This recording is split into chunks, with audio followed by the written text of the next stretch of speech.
welcome to you as well and to all stakeholders at our meeting this morning. It is Tuesday, the 20th of May, 2025, and the clock on my side says 9 o'clock, the Standing Committee on Social Development. As I've welcomed everyone, Dr. McDonald, Minister, is you online? Not able to attend today? Okay, sure, thank you. We will deal with that then once we do the recording of the attendance. Then I also received an apology from Member Boyson. I believe Member Boyson is online. Thank you for joining us online, Member Boyson. And personally, I would prefer that you actually not be in the meeting. Please accept our sincere condolences to you and your family during this very difficult time of bereavement. And please do extend our heartfelt sympathies to your wife and to your extended family as well. But we are much appreciative that you are joining us online this morning. Thank you very much, Member Boyson. Thank you, Chairperson. Thank you. And then Member Van Minnen will also be leaving us a bit earlier as usual to attend to other business. Honourable members, are there any other apologies? Any other members online? Greetings, Chairperson. Member Aisha Kasim is online as well. Thank you. Thank you, Member Kasim. Your online attendance are duly noted and recorded. I will now ask for attendance in chambers. My name is Wendy Kaiser-Philander, and I'm the chairperson for this committee. Good morning, Chair, and good morning to Minister and all attendees here. I am Leon van Wyk, a member of this committee. Good morning, everybody. I'm Benedicte van Minnen, member of this committee. Good morning, Chair, Minister, and all officials. I'm Donita Stevens, and I'm a member of this committee. Thank you. Morning, Chair, MEC, colleagues, officials. My name is Francois. I'm part of this committee. Indeed, you are, member. Good morning. And then we've already noted the online attendance for members Boyson and Kasim. I see Member Barnes. Good morning, Chair. Good morning to the Standing Committee and to the department. My name is Ayanda Barnes. Thank you, Chair. Good morning, Member Barnes, and you're most welcome. I will then move over to Minister's side. Good morning, everyone. And Chair, yeah, I don't know how warm a morning it is, but winter is finally upon us. But it's always a warm welcome from your side and from the committee side. Thank you so much, Minister. The DSD team. Yes. Good morning, Chair, honorable members, our Minister and Alliance. Good morning, thank you. I'm Patty Swamomoza, Director for Special Programs, responsible for older persons and persons with disabilities, social development. Thank you. Thank you. Good morning, everyone. I'm Hanneli Braaf. I'm the Acting Program Manager for the Older Persons Program. Is that the DSD component? The DSD component. Thank you very much. And nobody online? Sure. Then we can move over to the Older Persons Alliance stakeholders. Good morning, Chair. Good morning, Minister. I'm Gunani Pugwana, the CEO of CPOA. CPOA is also a member of the Western Cape Older Persons Care Alliance. Good morning, Chair, Minister, and officials. My name is Victor Southwell. I am a member of the Alliance and director of NOAA, one of the organizations, member organizations of the Alliance. Thank you, Chair Lady, Minister and colleagues, and to the committee. Good morning. My name is Liesel Mankis. I represent ACVV. I'm the CEO of the organization.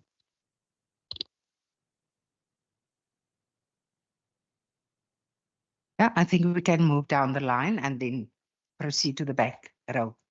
Good morning, Chair, the MEC, and all other honorable members. I'm Lula Masikasana. I'm a member, I'm representing the Kampala Bantu NGO based at Woodstock, operating in the metropole. A member of the Alliance.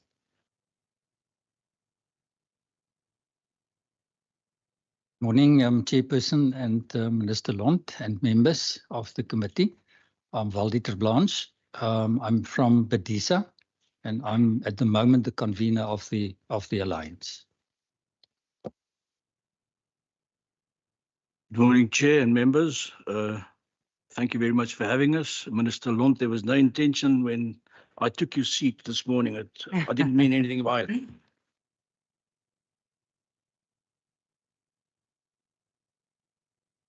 Good morning, Minister. Good morning, Chair, and good morning, colleagues. My name is Professor Elena Moore from UCT. I'm head of the Family Caregiving Program of Older Persons in Southern Africa, and I'm also a member of the Alliance.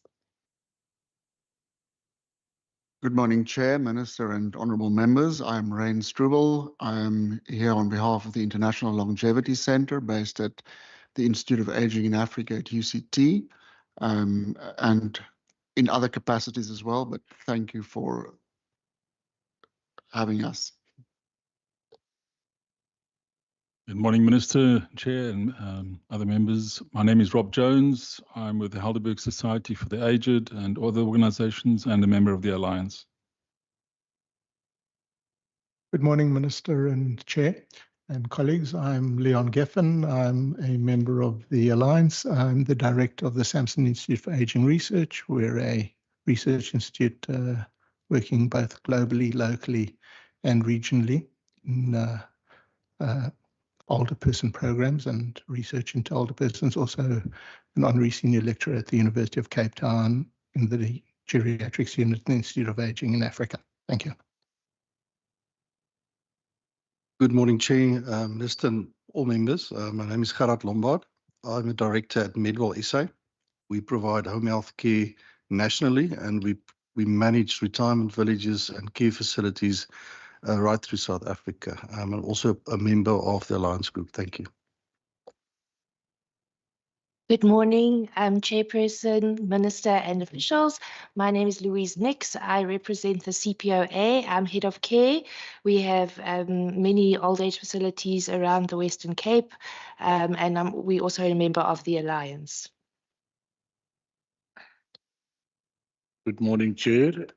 Minister, I'm a member of the Alliance. I represent Bedisa. I'm a coordinator older persons and represent older persons programs in the Western Cape. Good morning, Christelle Klopper. Morning, Minister and Chairperson. I'm with DISA and a member of the Alliance. Good morning, Chair, Minister, and colleagues. Thank you so much for everyone being here today. I am part of the RCPP team, and we're also part of the Alliance. My name is Marina Groller. Good morning to everyone. My name is Lucia Smuts, National Manager for RCVV. Good morning, everyone. I'm Irene Snell-Carroll. I'm the Provincial Director of the organization Age in Action, and we also are part of the Alliance. Thank you. Good morning, everybody. My name is Zoliswa Bazele. I'm the coordinator for Silake Kaya Community Development, dealing with vulnerable people regardless of the age, and I'm also the member of the Alliance. Thank you. Good morning, Minister and Chair. I'm Antoinette Potgieter. I'm the Director of Central Nursing Care. We provide wound care, home care training in Tableview West Coast section, and I'm also a member of the Alliance. I'm also head of the training section of the Alliance. Good morning, Chair. I'm Harta Jansen van Vieren. I'm from Central Nursing Care. I'm the PRO, and I'm a supporter of the Alliance. Thank you very much. It's wonderful to have members online. Can I please ask that you mute yourselves? We are in committee. Thank you. Wonderful to have such a diverse group and all the Alliance partners present this morning. And I'm sure the very pressing questions that members have would be answered amongst yourselves this morning. Thank you very much. And then we had two ladies join us. If you can kindly move to a mic and just introduce yourselves for the record as well, please. Thank you. Morning, everyone. My name is Zina Tamodin, and I'm part of the Family Caregiving Program. Thank you. Morning, everyone. I'm Benati Palizweni, and I'm basically doing all the media and public awareness for the Alliance. It's nice to meet you all. Thank you so much, and you're most welcome. Thank you for joining us this morning. Honourable members, in 2024, the Older Persons Amendment Bill was referred to this very standing Committee on Social Development by the National Council of Provinces for deliberation. And as part of this process, the committee then conducted public hearings across all 6 regions of the Western Cape. And we were fortunate enough to meet some of you at those hearings as well. During these hearings, older persons expressed serious concerns about the daily challenges that they face. And these issues were further highlighted during the committee's social cluster visit to the Central Karoo, particularly at the Huis Johannes Old Age Home. I believe that is where we received a presentation, Dr. Tablanche, at the time, as well as through visits to other old age homes throughout the province. It then became evident that numerous challenges persist in the care and in the management of these facilities. In response to this, the committee resolved to schedule today's meeting engagement to engage with and to listen to the Western Cape Older Persons Care Alliance regarding these critical issues, as we have seen from the presentation. I will, at this point, honourable members, if there's perhaps any point of clarity that you would want to raise. I think going forward, we will now deal with the presentation, allow for questions and answers, see how far we get. If we can perhaps just take a leg stretch at about 10:30 and come back if there's other, if you still have any other questions that you would want to raise, after which I will then excuse the Alliance partners and we will go ahead with our discussion on any other meeting documentation or resolutions and recommendations going forward. Minister Lund, at this point, I'm going to ask if you perhaps have any remarks you want to make now, or will you be waiting after the presentation? Thank you. I will make some remarks after the presentation, but I do want to also give credit where it's due, because we've had an engagement with the Alliance not too long ago.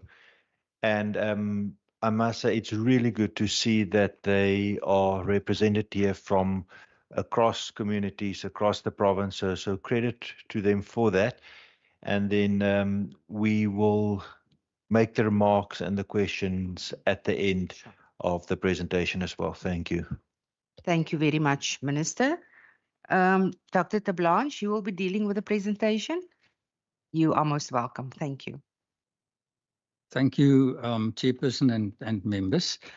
And yes, from the Alliance side, thank you so much for this opportunity. You can see that we came out in force.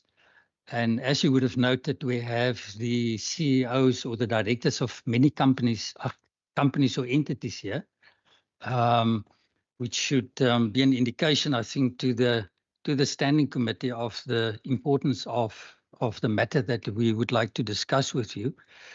I would also just like to acknowledge the fact that we had the engagement with Minister Lont on the 17th of March. And at that engagement, we've indicated to him that we would want to set up a meeting with the Standing Committee as well.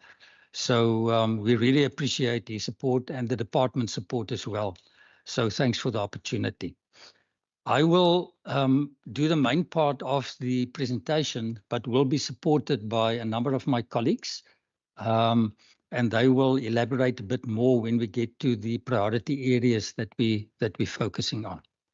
So with that said, my apology, The alliance, just to explain to you who we are and what we are doing. The alliance is a voluntary association of a number of NGOs and private entities and academic research institutions, and we want to promote innovation within the older person sector because of the challenges that we're experiencing. And as you can see from the slide, there's a number of NGOs, and we all represented here today. Badisa, the RCVV, Silake, Ikaya Community Development, NOAA, Ikamvela Bantu, Helderberg Society for the Aged, TAFTA, CPOA, GAPA, and Age in Action. So it's quite a substantial number of entities, and in the Western Cape, we believe that we are some of the most important role players working within the sector. But then we also have private entities. They introduce themselves from Medwell, Geratech, Sheer Retirement Properties, and also Centro Nursing. And then we have UCT and Cypher here as well. So it's a combination of NGO sector, private sector, academic sector working together within the alliance to promote the work that we're doing with older persons within the province. We understand, Chairperson, that some of the issues that we would like to raise will fall within the national domain of national government, and some of the matters would fall within the provincial domain. But we believe as an alliance that we need to highlight all these aspects and proposals, and believe that as a province, we also need, through the department and the ministry and the standing committee, also promote and raise these issues on national platforms, as we will be doing ourselves as an alliance, so that there's one voice coming from all of us.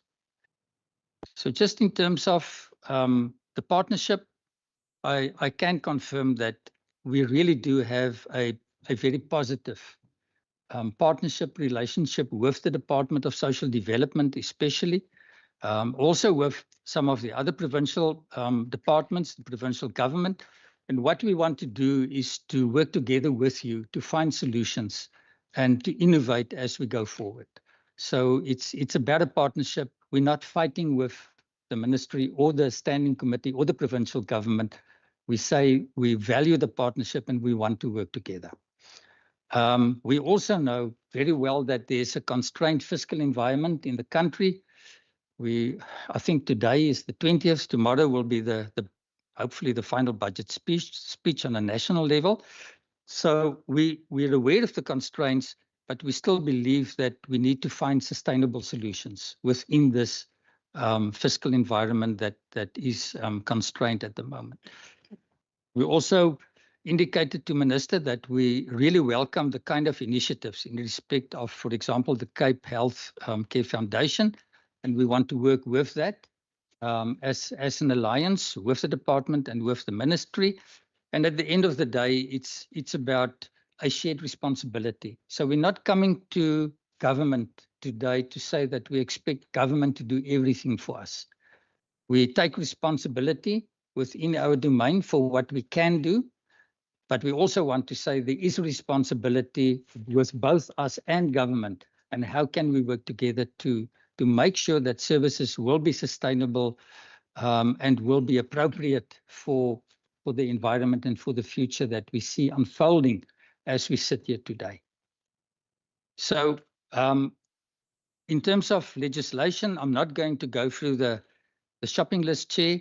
I think just important that the Older Persons Act 13 of 2006 really mandates to a very large extent prevention. The importance of creating an environment where older persons can work and stay within their homes and within their communities for as long as possible.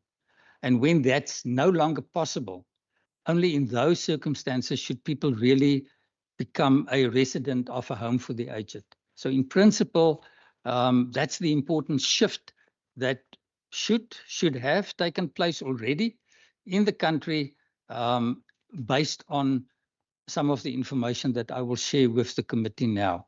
So I'm not going to go to the other legislation. I'm sure we can speak to that if it's necessary. Just in terms of the presentation, I would like to cover it by referring to five realities that face us. The first one that I think is very important and members might be aware of this is that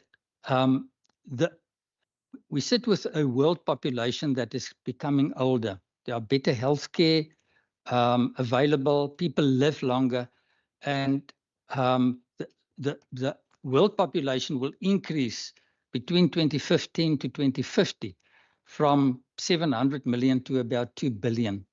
And that's not only happening in the rest of the world, but also in our country.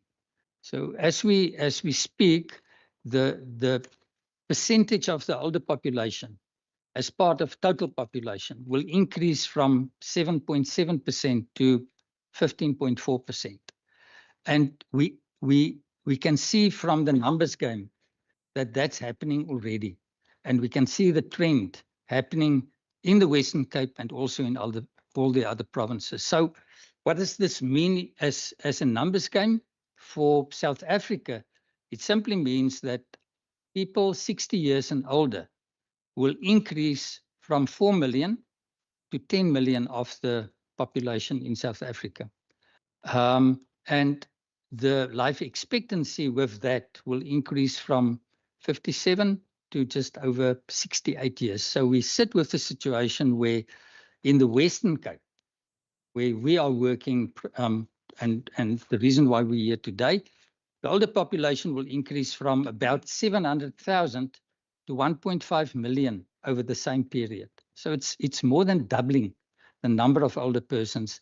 And with that, the implication that we need to render services and appropriate services and be relevant in terms of the reach of our services to older persons in our communities.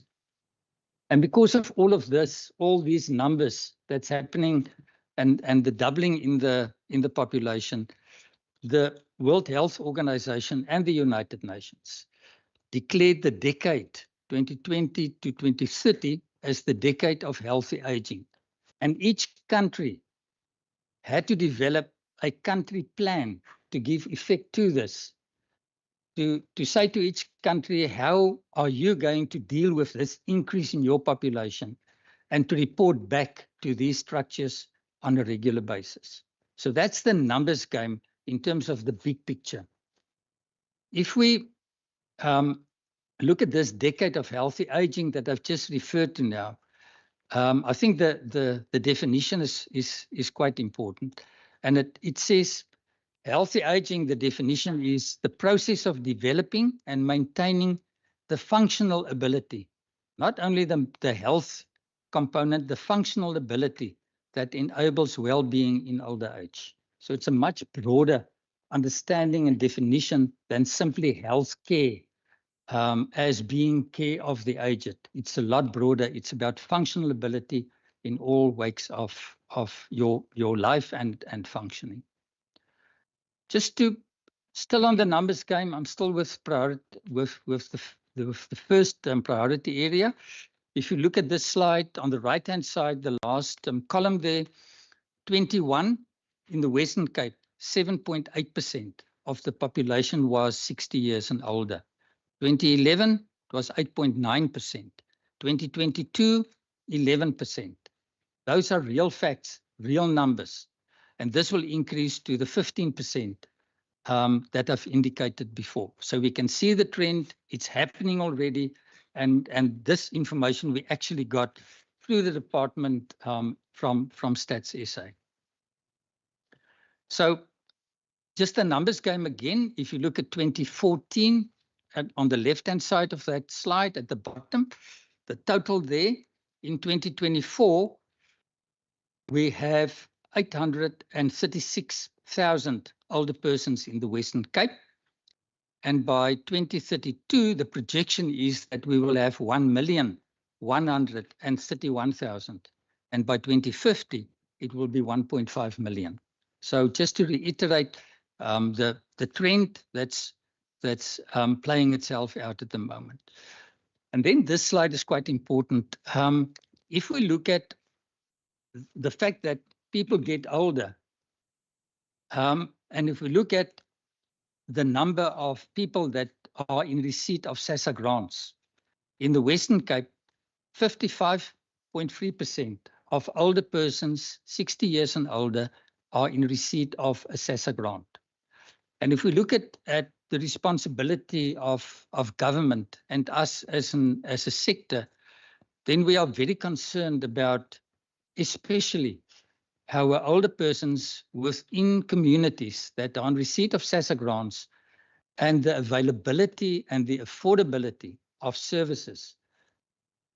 People staying in communities, in their homes, all within residential facilities. And we will show you a bit later on the trend in respect of residential facilities and the impact of our current challenges on the decrease in the number of people receiving SASSA grants that we can actually accommodate. So this is quite important. It's not as if everybody that's 60 years and older are in a position to retire and they have enough funds and they made provision or could make provision for themselves. It's more than 50% that are dependent on social grants. So that's reality number one. Second reality is just to maybe highlight to the members the most important challenges, and I'm not going to go into the detail, I'm just going to work through it quickly, otherwise it's going to take a lot of time.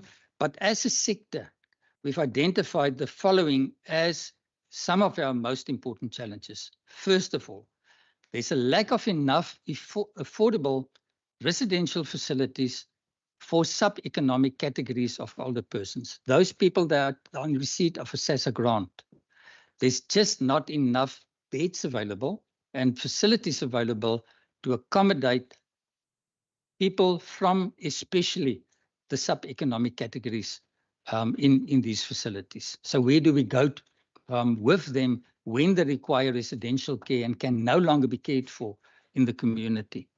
The second reality, and I'm sure members will be aware of this, is that there's a need for more specialized care services. We see the increase in dementia, the different forms of dementia. I think we all have families and members and friends and relatives where dementia and Alzheimer's became buzzwords. And we can already see at the facilities that we've got the increase in demand to accommodate people with dementia in its different forms. So there's going to be more and more pressure on this as people get older and as the numbers increase. The third reality is that if we look at the spread of our services within communities through home-based care, family care services, it's really under a lot of pressure. In many, many communities, there are no services available. Home-based care in its current form is expensive. If you need 4 carers to take care of you and 4 salaries must be paid, it's very expensive and we need to look at alternative ways. The fact is that if we look at coverage in the Western Cape, there are many, many, many communities that really must struggle on their own and where there's no support. And then the subsidies from the department for many years didn't increase. For at least 6 years, there was no increase in the subsidies for older persons. From the department side, we understand the fiscal challenges. In saying that, I must acknowledge, and I brought in an extra slide, I must acknowledge and say thank you to the department for 25-26. For the first time, year 7, there will now be increases in the subsidies to older and disabled persons. And we really, really want to say thank you to the minister and the department. We really want to commend you for that. It's really, really appreciated. It doesn't mean that there are no challenges left that we need to address. But in terms of that, at least we're starting to move in a positive direction. But I'll deal with that a bit later on. The fifth challenge that we have is that we sit with very, well, sophisticated national norms and standards that must be met by all role players. But these standards are so high that there's no way that you can meet that in the middle of a poorer community. In an affluent community where people can pay for their services, they can have wonderful standards and they can pay for it to have one nurse per one resident. But it's not possible in a community where people are in receipt of a social grant and where all those standards must be met. So work must be done to look at these norms and standards because it's legislated and we are measured against that. And there's a legal liability placed on us as an NGO and private sector to meet those standards, and it's just not affordable in any way. Then just on a more practical level, there should be a register of abusers legislated for in the 2006 legislation, national, it's still not in place. There's no care worker register in place on a national level. And then the assessment tools that's being used at the moment to determine whether somebody can receive a subsidy is a health-based assessment tool. And we really believe that that should be changed and amended to look at total functioning, total human functioning, and not only the health part. So we think the tool is outdated, and we will have to relook and redevelop that. And then with all of this, we have a major problem in the sector with the training of care workers, the accredited training of care workers. It's a major, major problem. The National Department appointed a company to develop an accredited training framework and modules and material, but the rollout just doesn't happen. And we sit with care workers that's inappropriately trained, not registered. There's no care worker register in place. And this is a priority because it's primarily the care workers in our facilities and also in our communities that must take care and must provide care to the elderly. And that's a major problem. Then I'm almost done with the shopping list, Chair. Not all government departments are on board. Social development, we work closely with them. With all due respect, Department of Health, they need to provide incontinent products. It's a major problem. It's a major problem that we just don't receive it both within residential facilities. And I really don't know what's happening to poor people that must get these products from the local clinics or day hospitals in communities. It's a major, major problem.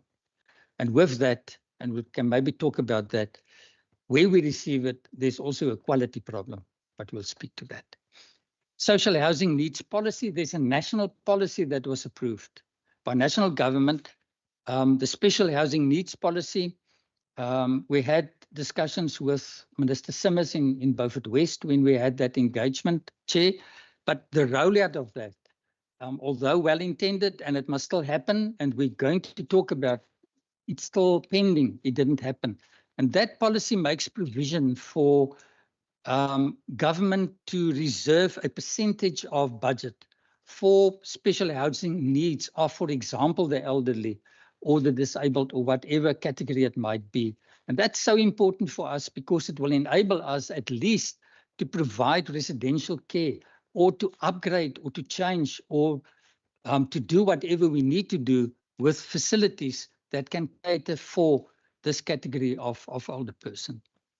And then the other reality is, just to mention in passing, a new generation of older person, they live longer, they want to be part of decision making, they want to be cared for differently, they're more streetwise, they can work with technology. So we also need to cater for that. And then the reality that under reality number one, the escalation in the numbers that I've already referred to. So those, I'm sure we can list more, but those are the most important challenges that we want to highlight. What I want to do now is to ask Professor Moore. I'm not there yet, my apology. It's still my responsibility. Okay. Because of all these challenges, my apology, Chair. Because of all these challenges, we've arranged a conference last year in September to bring the whole sector together and to say, what is on the table? What are these challenges and what can be done about this? So at that conference, we had, I think, 134 delegates from NGOs, private sector, academic sector, corporate sector.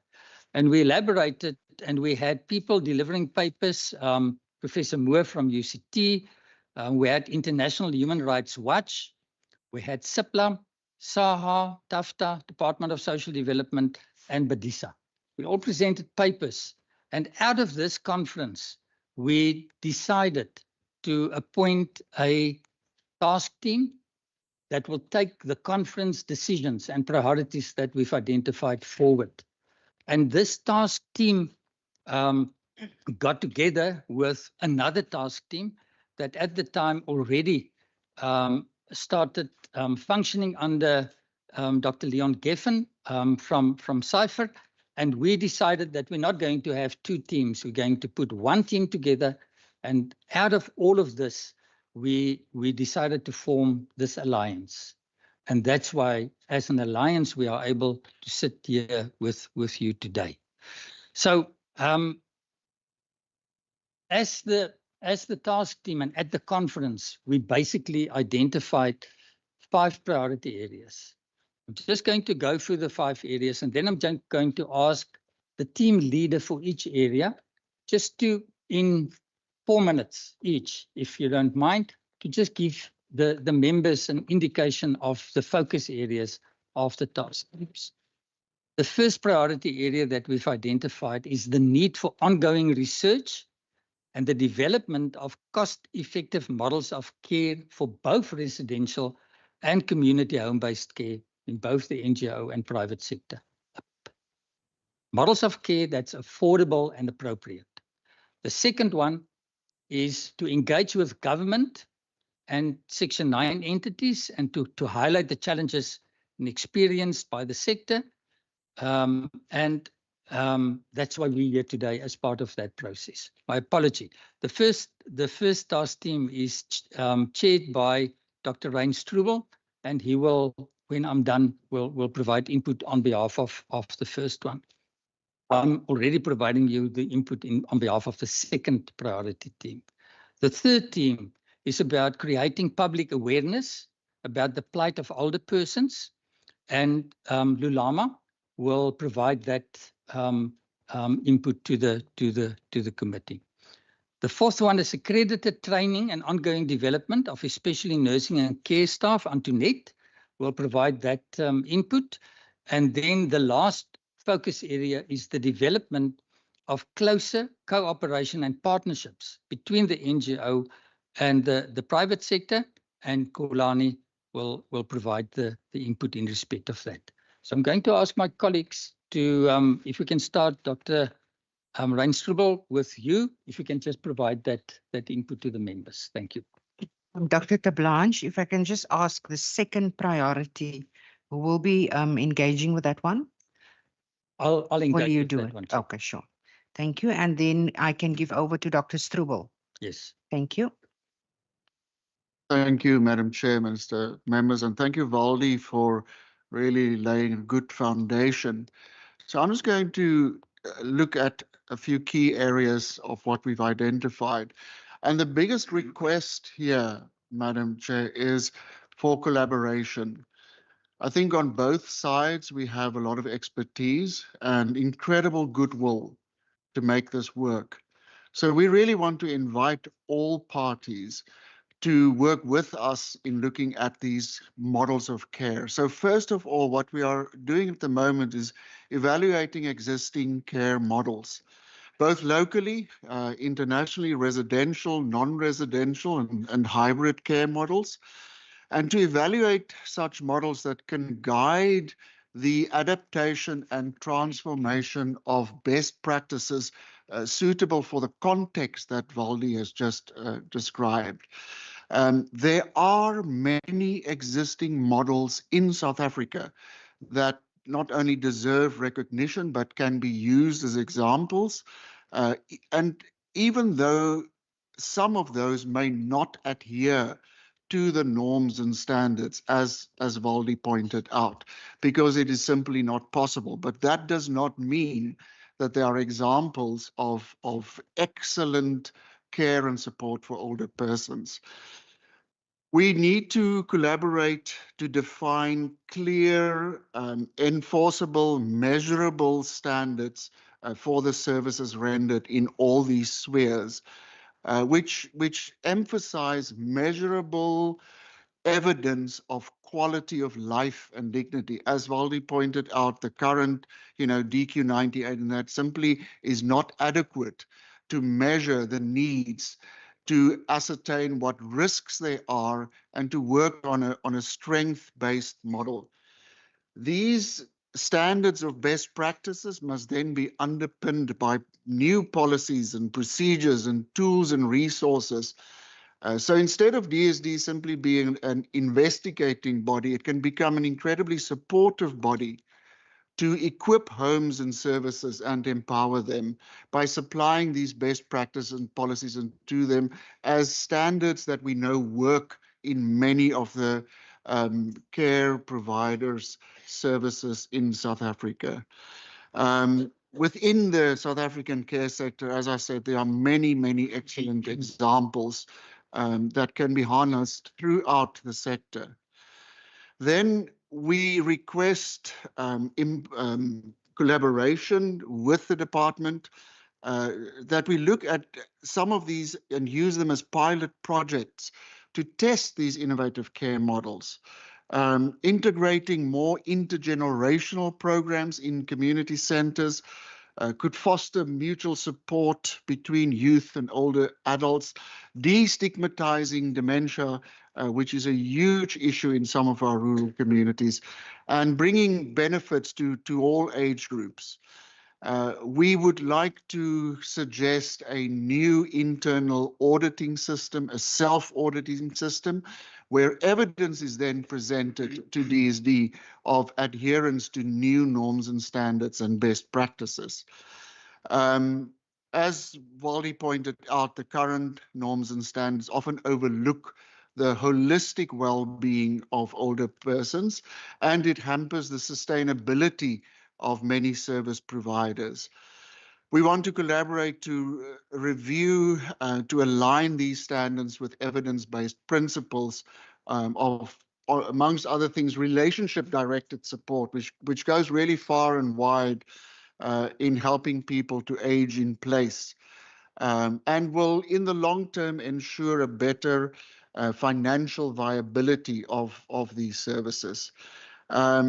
And again, I want to reiterate, as Valdi said, that adherence to the current norms and standards is simply not attainable. And, this idea that people live in constant sense of failure, while in fact they render excellent services. So 3 of the factors is that, as we said, the financial constraints is number 1. Of many, but 3 top ones. And then geographical constraints. We simply do not have enough registered nurses or nursing assistants in many rural parts of South Africa. It is an absolute standard in the current norms and standards, which we can't adhere to. If we had a more effective training provision for care workers, they can act as supervisors and managers of units under the direct or indirect supervision of registered nurses. With our, state of IT and, even WhatsApp services, we can have caregivers work under the supervision of registered nurses in rural areas. So information technology is crucial for us to investigate and see how we can use it. And then in many of our organizations, we work with volunteers who do wonderful work, but often lack the expertise to be in a management position or board members. So we have constrained resources in terms of expertise. Then we spoke about this, and it is a key focus area, is to transition from the existing frailty-based model or the nursing model to a wellness-based model that can promote preventative care and support, and again, overall well-being. Many countries globally, also in the developing world, have adopted such models, focusing on early intervention. So again, there needs to be a collaboration across departments to look at early intervention and community support to reduce the pressure on long-term care and also the costs. A more focused approach to healthy aging throughout the life can prevent unnecessary decline in old age. We know this, but I think it needs to have more focus. In many cases, as I said, the current nursing model of residential care, creating little hospitals, is a disabling model, even more so in terms or in collaboration with the DSD funding model in residential care that funds Group 3 residents, which is, the more frail residents. So we believe that funding should be reconsidered for well-being initiatives and not for filling beds in a frail care. That ship has really sailed. So lastly, we really want, as Baldi also pointed out, a multifaceted, addressing the multifaceted needs. It needs coordinated efforts across the various departments of health, housing, transport, education, and labor. And I think, with a combined expertise, we can really have a very powerful impact on changing the landscape for older persons in South Africa. Thank you. Thank you very much, Dr. Struble. Your input is much appreciated. Before I give back to you, Dr. Baldi, we had some other members joining us as well. A warm welcome to you. And if you can perhaps just introduce yourself for the record as well, please. I move to the mic. You will see on the little device, there's a silver button. Just push the button and speak into the mic, please. Oh, okay. Good morning, everyone. My name is Mzwamato Damondi from an organization called Grandmothers Against Poverty and AIDS, GAPA. And these are some of the members from the organization. They will also introduce themselves. We are very much members of the Alliance as well. Thank you. Thank you so much, sir. Morning, everyone. Ramukondo Bwabo here, also from GAPA, OT, occupational therapist by profession. Just welcome.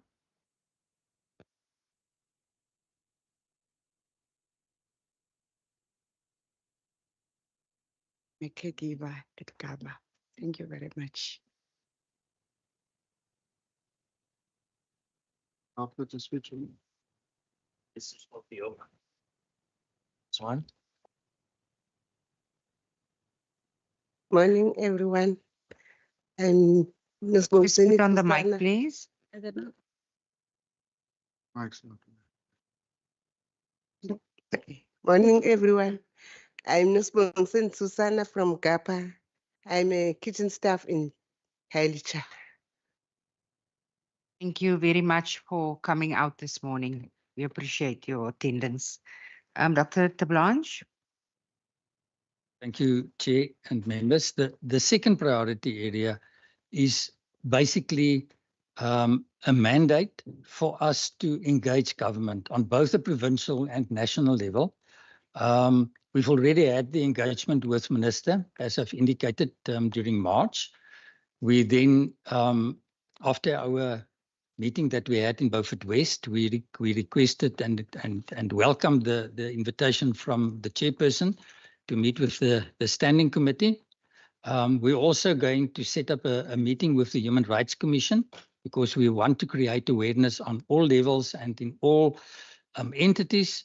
And I must say that at the meeting that we had with Minister Lont, he indicated that we can meet with him on a regular basis and that he will facilitate engagements with the other ministers and departments, be it the Department of Health or the Department of Local Government or Infrastructure Development, so that he can facilitate the engagement with those departments via his office. And we're in process to request a follow-up meeting with him to deal with the first priorities. We will also raise these issues via the national structures of the NGO sector, so that there will be a request to other provinces to indicate what they are busy with, because there might be initiatives that we can learn from, and we want the whole sector to speak from one voice and to also approach the national departments and all provincial departments in respect of this. So that's basically priority number 2. And then my colleague will speak to priority number 3. I will just do the thing. Okay. Thank you very much. Colleagues, you following members? Priority number 3, Ms. Lulama Sigasana. Thank you.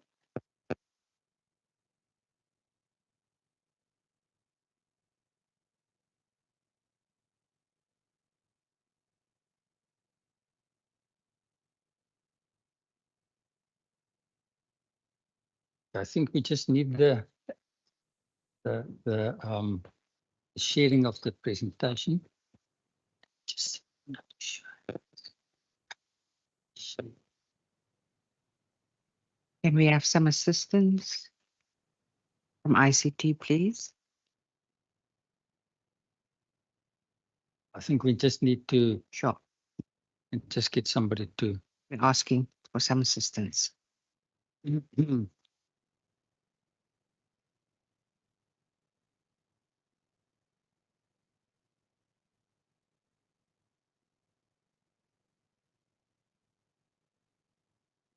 that the IT assistant? Just want to share the presentation. Yes. Yeah. Okay, sure.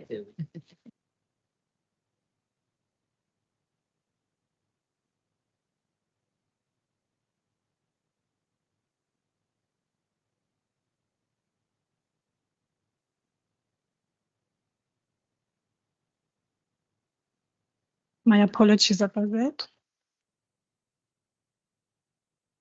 My apologies about that. Okay.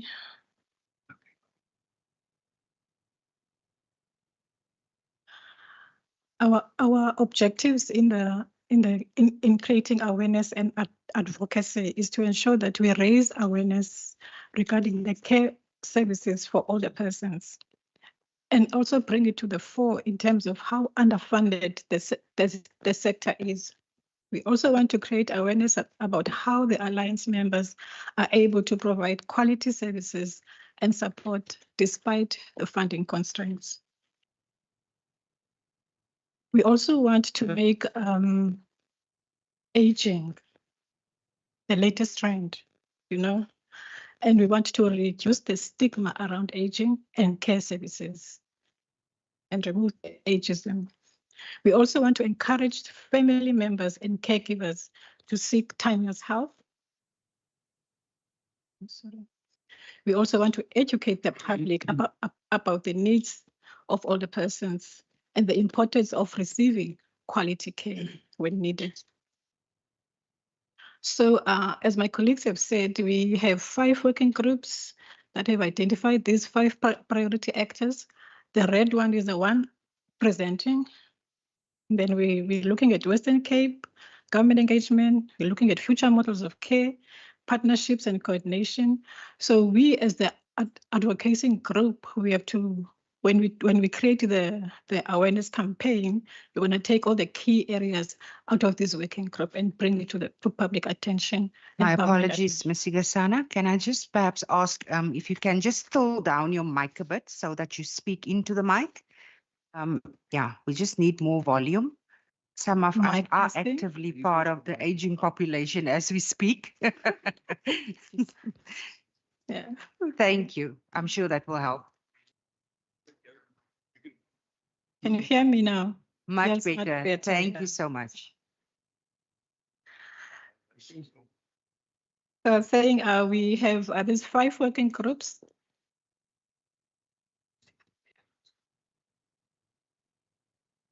Firas, I think we covered now.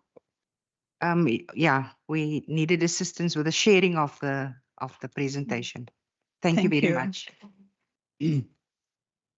So our target in terms of target audience, we have our primary target, which is the older persons themselves in need of care and support.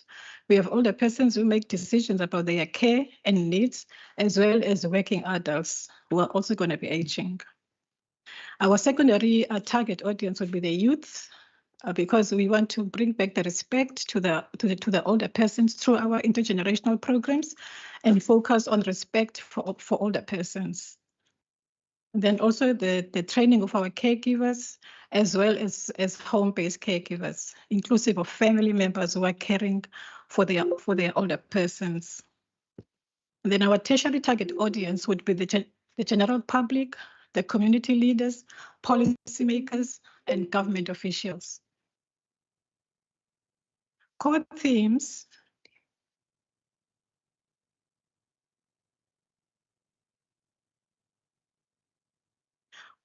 that we identified would be aging with dignity and respect, where we want older persons to have rights and deserve compassionate and high quality care and support. We have empowerment and choice, where we acknowledge the challenges faced by caregivers and highlight the limited and dwindling resources. Support for caregiver, we want to acknowledge the challenges faced by families and caregivers and partners. Support for the journey of aging. Here we want to promote services that assist both seniors and their caregivers. In terms of quality and trust, we want to show professional care and support services that this requires skill, safe and dependable care. And then with living life for all ages, we want to reinforce that aging doesn't mean giving up on living a full life. And then also the importance of early prevention and early intervention, where we want to promote the impact of early intervention and how this impacts on the quality of life of the older persons. The how are we going to approach this? We want to look at the emotional appeal through stories, the evidence of what is happening on the ground and in all our partners' spaces, the narratives that will be collected by us as the alliance partners. We also want to focus on the connectedness that we seem to have lost through engaging the youth and other stakeholders. We also want to look at the empathy, respect for human dignity, as indicated in our constitution. And then the educational content, we want it to be factual so that we know we're talking about what has happened. We want to look at infographics, easy to share visual representations, like subsidy cuts over time, as my colleague has presented. We look at the stats, the growth in the aging population, and how are we as a country preparing for that and putting plans in place to take better care of our older persons.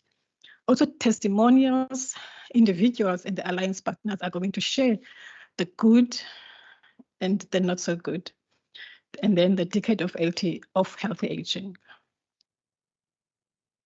Here we want to look at a multi-channel strategy where we will be launching our awareness campaign. We still have to set the date. And then there will be a press conference with media press releases. There'll be radio stations that will be flighting all our messages, community-based, regional and national. As we have said, we're also going to be engaging our national partners. Churches, senior centers, libraries, online newspapers, we're just going to be using the broader media.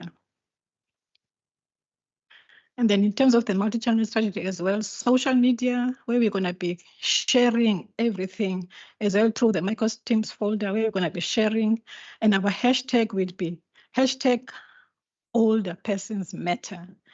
We felt this hashtag is inclusive wherever you are as an older person. And then we'll have video conference as well, showing what we have done. So in terms of communication and engagement, we're looking at interactions through surveys, the hashtag challenges, the events, the calls to action, and the webinars. And then the influencers, we're hoping our MEC will be one of our influencers, the ombudsman, the community leaders, and also look at youthful influencers to target our youth that will attract them. And then in terms of M&E and budgeting, we're looking at social media analytics, collecting feedback, and adjust as needed. With the budgeting, all of us to show our commitment as Alliance members and how serious we are in terms of creating this awareness about the care of our older persons. We have contributed funding towards making sure that this awareness strategy happens. But knowing how expensive things are, we're most welcome to any hands that want to put a hand. Thank you.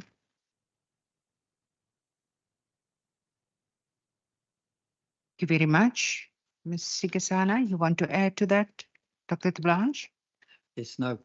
If there are no questions, then we'll move to the fourth priority area, and then Antoinette.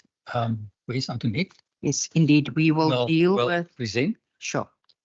We've got that noted. We will deal with priority 4 by Ms. Antoinette Potgieter, priority 5, Mr. Kolani Pukwana, and then we will take a brief 10-minute leg stretch, and afterwards then we will come back and deal with the questions and answers. Ms. Potgieter? Thank you, Mrs. Chair. I'm part of the task team that is with the training capacity building. We have identified quite a couple of things because I'm also coming out of a nursing background, and some of the people from Badasa, RCVV, Kappa, we all put together a task team for the training. We know there is a new manual for training in caregivers that is not currently approved, and we would like to be part of that training because we think there is gaps in that training that we need to look at before we can actually use that manual. Further, the training must be more prioritized practical aspects rather for daily living rather than so focus on nursing and medical care. We also need to look at your rural areas where there's the sole provider of the care is a caregiver, and there's nobody that overlooked them, but they also need a support group. But we also need to look at the training of the families of these people that needs this care going forward.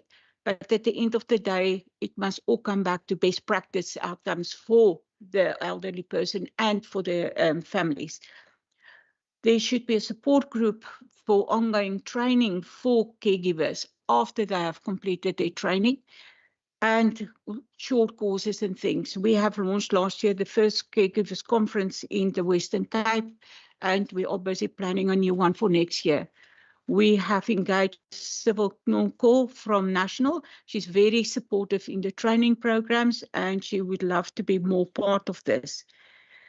The training must be standardized throughout the country so that we don't have confusions and duplications of the training, and the code of practices and standards must be uniformed so that we all know what the core skill subjects and organization structure is and the implementation of this care for these caregivers. Thank you. Thank you very much, Ms. Potgieter. Mr. Kolani Pukwana. Thank you very much. Thank you. Thank you, Chair. I'm tasked to talk through what this alliance has done and perhaps the roadmap going forward. I think what we have won so far is to create a publicly accessible online register of senior communities in the Western Cape, not only those that are funded by TSD, but even the private sector included in that, so that we know the quantum of what we are dealing with. The second one was the formation of the National Forum of care teams, which includes more than 80 members that are sharing best practices amongst ourselves. As you can see, this group is full of such at this stage. What we intend doing going forward, I think the key priorities, one of them is to support the proposals to the Cape Care Fund. I think as called by the minister, we need to support him in that initiative. And we also need to create a joint initiative to apply for a R1 billion capital project fund for care services in the Western Cape. I'm going to be selfish as a CPOA in this regard to the Alliance, because we are basically ready as CPOA to deliver 100 beds care center in Khayelitsha, which will include an early childhood development center and the garden project, as mentioned, for intergenerational and integration to the community. But again, as an organization, we only can fund 50% of capital requirement of that. And we have the same challenges that have been spoken in this forum in terms of cohesion in the government. There are frameworks in the government in terms of special housing that obviously the older persons are under, but we are being sent for pillar to post in terms of which government entity is responsible really for that, and therefore can fund the 50% of this project, which can be delivered tomorrow because the plans, the land is already here. And we just need to fund the difference.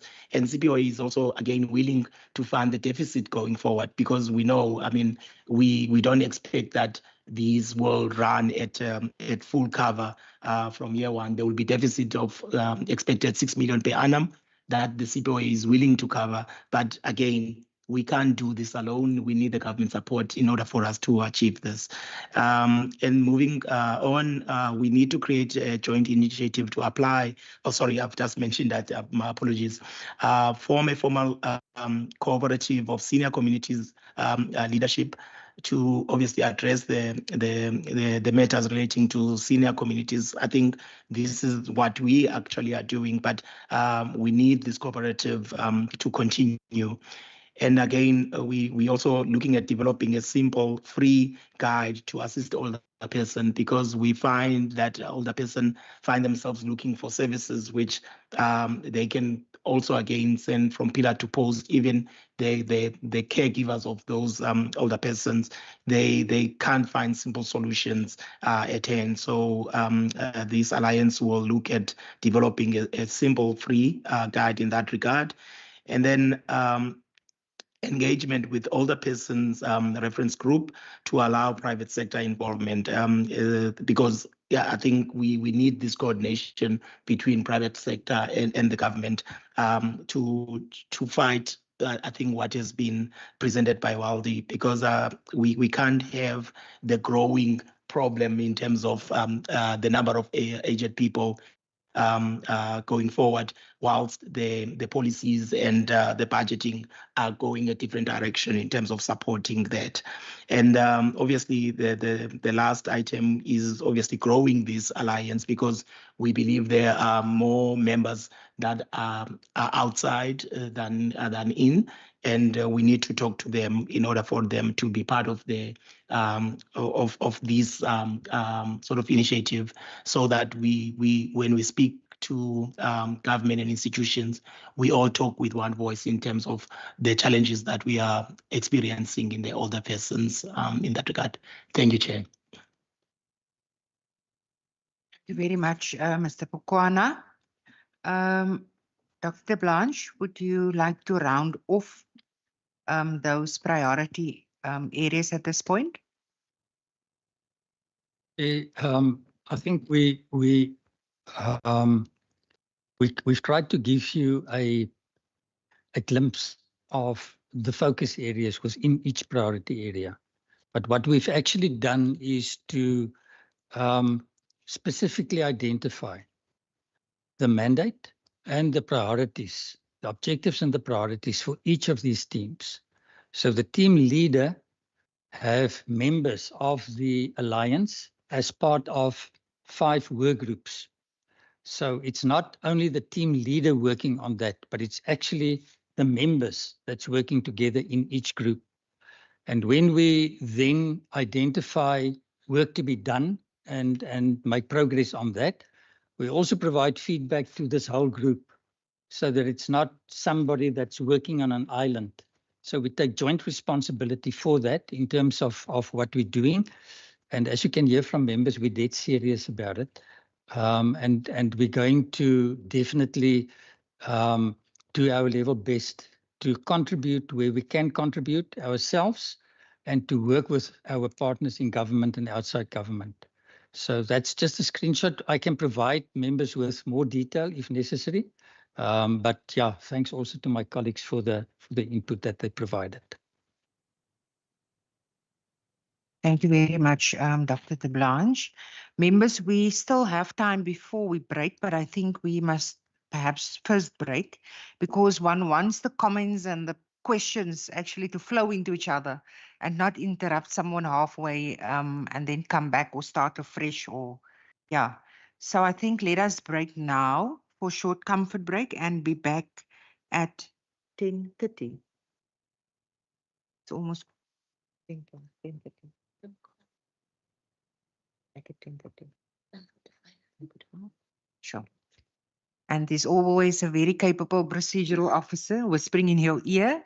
We will be back at 10:45. Thank you very much. You may find your way to the members' lounge and straight down the aisle. Thank you very much for refreshments. Thank you.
We are about to start to resume our session.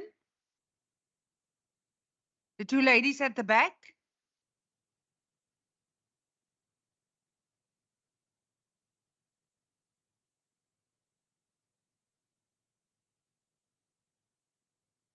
Thank you very much. Dr. Tablanche, I'm going to ask that you proceed with the remaining slides, please. Thank you.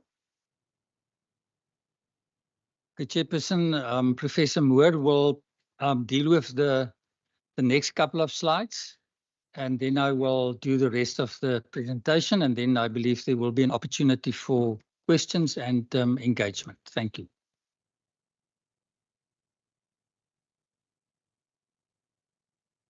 Hi, good morning again, colleagues, Chair and Minister. So my name again is Professor Elena Moore. I'm at UCT and I'm head of the Family Caregiving of Older Persons program in Southern Africa. And just to say that we are a program that we run across 4 countries, 7 sites in South Africa, across 3 provinces, here in the Western Cape, KZN and Eastern Cape. We work with up to 60 NPOs. Some of our partners are here in the room, obviously. We're part of the Alliance, needless to say. And we're funded by the Wellcome Trust and the IDRC, the Canadian partners. So we do a lot of research work, as you can imagine, but also a lot of policy work. And so our main aim is to make sure and to try and support evidence where evidence is needed to align with the priorities, the policy priorities of the government in each country. So over the last 2 years, we've produced 4 reports on elder care in South Africa. You'll see here on the screen, this is a report by colleagues of ours, the Human Rights Watch. They produced a fantastic report called "This Government is Failing Me Too." And it goes through the various experiences of living as an older person in South Africa in different parts of the country as well.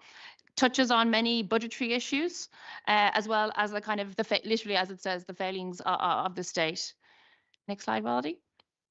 So what I'm going to do today, other colleagues in the room, particularly in Kamvala Bantu, have together with other colleagues at UJ and TAFTA and others, have produced work looking at elder abuse in Cape Town townships. So what I'm going to speak specifically to are, and I've distributed a little flyer that shows some of our work and some of our reports. You can click on the QR code to receive and download those reports. I'm going to speak to the pink report and the grant and aid report. Now, just to note that there is one further report coming out next Friday. That's not this Friday, it's the following Friday. And that will be our first report on the experience of family caregiving of older persons in South Africa, as we learn from 100 family members and caregivers and older persons across the country. So that's out, and we'll launch that the Friday week. But so what I'm gonna do now today is talk about the pink report, or the findings, the main findings in the pink report, which should be read alongside what's called the green report. So the pink report is an examination of funding nationally and provincially over the last 18 years. Now I say last 18 years, this was done in 2023. So it's reporting on the 2022, 2023 years of funding and the prior 18 years, right? And so we looked at, well, what exactly does the state fund, and which departments of the state are necessary, obviously have the mandate to look to cover the protection and support for older persons, and also how is that experienced on the ground. So alongside this report on state funding, we held community meetings across the country to hear the voices and experiences of community care as lived by older persons and service providers in the 7 different sites that we work in. So just focusing on the pink report, Valdi. Next slide, sorry. So what we did is, as I said, we looked across various annual reports, budget reports at provincial and national level over the last 18 years from 2023. Now, remembering that currently we have over 6 million older persons in South Africa. At the time then, there was 5.6 million people. 3.4 million people were receiving an older persons grant. Now, what we found is that, needless to say, the vast majority of state funding is allocated at a national level towards the older persons grant. At the time, it was 2,080 Rand. And basically that takes up 98% of funding, of DSD funding that goes directly in the pockets of older persons. And that can be hugely applauded. I think many people in the room will applaud the work that the Older Persons Grant does for older persons and their families. And needless to say, there's calls for increases in that, and that we can discuss at a later point. The problem is, and it's not that it's whilst we recognize the great work that the Older Person Grant does, and it serves 3.8 million recipients at the time, now it's over 4 million people, there are other grants that are overlooked and often less known about and less kind of, let's, for want of a better word, advertised by the government, the grant in aid. And I will go into details about some of the findings of the research we did in relation to the grant in aid now in a little bit. At the time in 2022, there were roughly 250,000 recipients of the grant in aid. We argue that it should be 1.5 million recipients based on the level of care need in households in South Africa. That and currently that's sitting at 300,000 recipients. So as of 2024, it has increased quite exceptionally over the last year or two, and I will go into that in a second.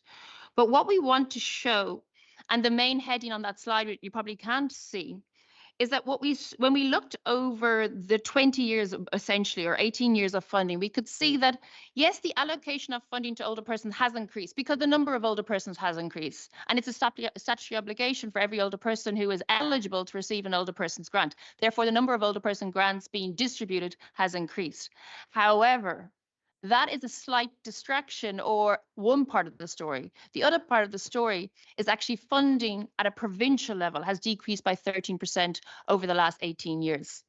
And that is the key finding that we found in thinking about, well, if there's a 13% decrease in funding, can that be explained by COVID? No. Our findings show that funding and the drop in funding pre-existed COVID, and needless to say, hasn't been returned since COVID. So we made sure we included all the relevant factors to make sure that this wasn't a story about COVID and the change in austerity during COVID in particular.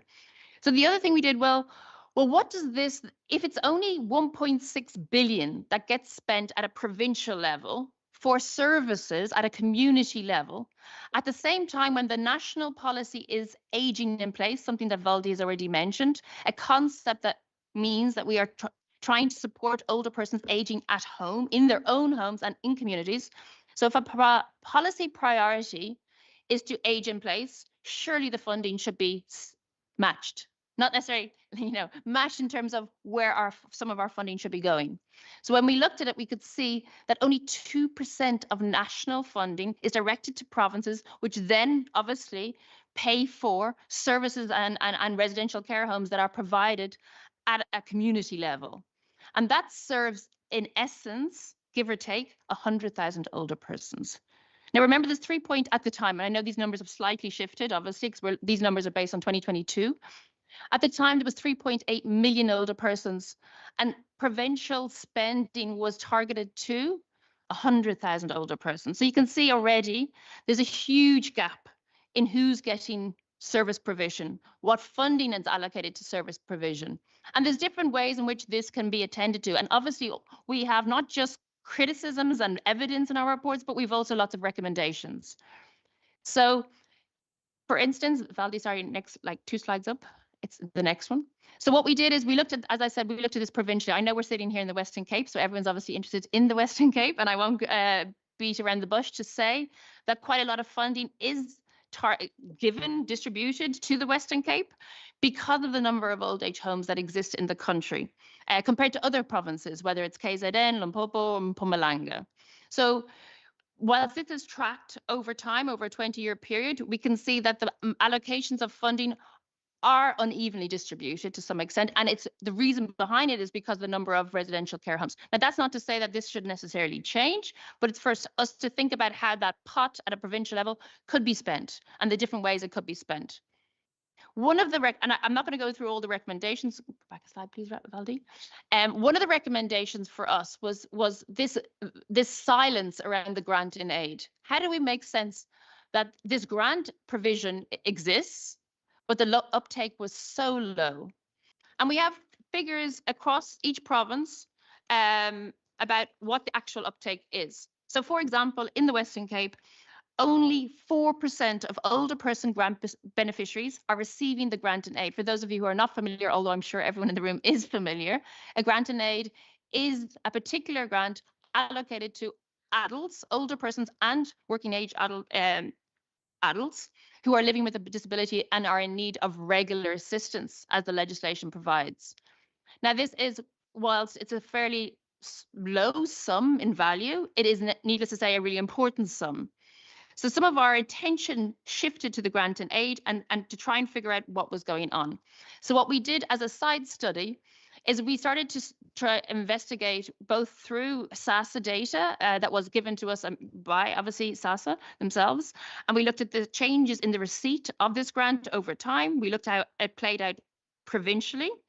And we looked at, and we spoke with members of SASSA and other kind of government departments about, well, what are the practices and programs that are in place that tries to increase the uptake of this grant? What are the awareness campaigns? What are the initiatives driven by SASSA at a provincial or local level that will make people both aware, but also make the processes age friendly so that people can actually apply for it? What we found out is that there were quite positive initiatives taking place, in particular in KZN, but we found actually in the Western Cape, it had some of the most strictest and stringent administrative processes for applying for this grant that is supposed to be targeted to people who are living with essentially, who are in need of regular assistance, i.e. are living with disabilities. They were expected to spend at a minimum 35 hours queuing to be able to apply for this. We did this queuing. It was an ethnographic study. We know exactly what it takes, and we are able-bodied persons. It would cost anything from 600 Rand at best to up to 2,000 Rand to apply for this grant. As I said, we did this in 3 different provinces and in different sites. So both in rural areas, in urban areas, in township areas, those costs include everything from the transport to get to SASSA to apply, as well as the documentation that is required, as well as the multiple mishaps that are encountered when people apply, which we don't necessarily need to spell out here. So what we could see that in certain provinces, there's been a huge uptake, and this is something that I think the province could turn their attention to, because in the short term, there are lots of things that can be done to increase the uptake for this particular grant. And finally, just to say, Valdi, next slide, sorry. So what the ongoing research we're doing, as I said, there is a subsequent report coming out this next Friday, and that will allude to what in essence, how does family care actually happen? So as I said, we work with 100 families across the country, both in rural areas and in urban areas. And what it's going to look at, it's going to look at the care needs, the caregivers' practices, the networks of care. Who exactly is doing this care and how are they supported? What are the challenges? So I'll send everyone in this room a copy of the report next Friday.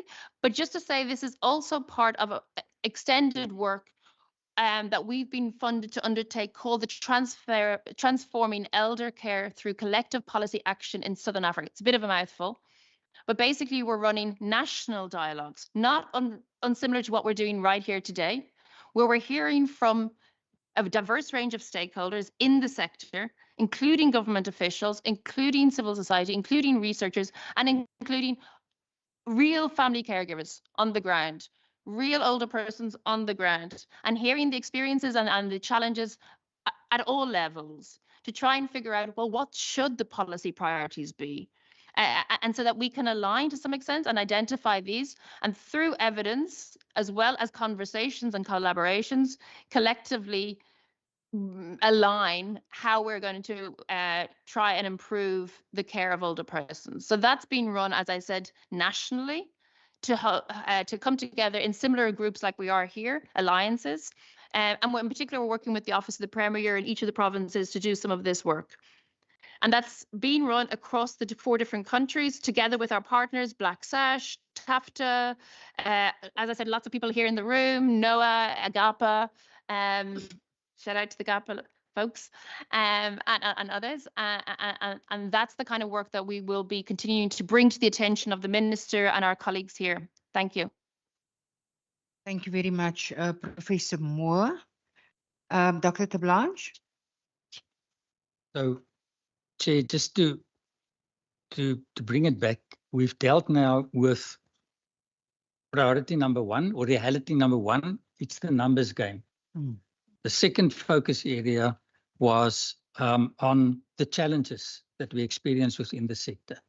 The third focus area was now on research, scientific data to support us in terms of where we need to go and what we need to do.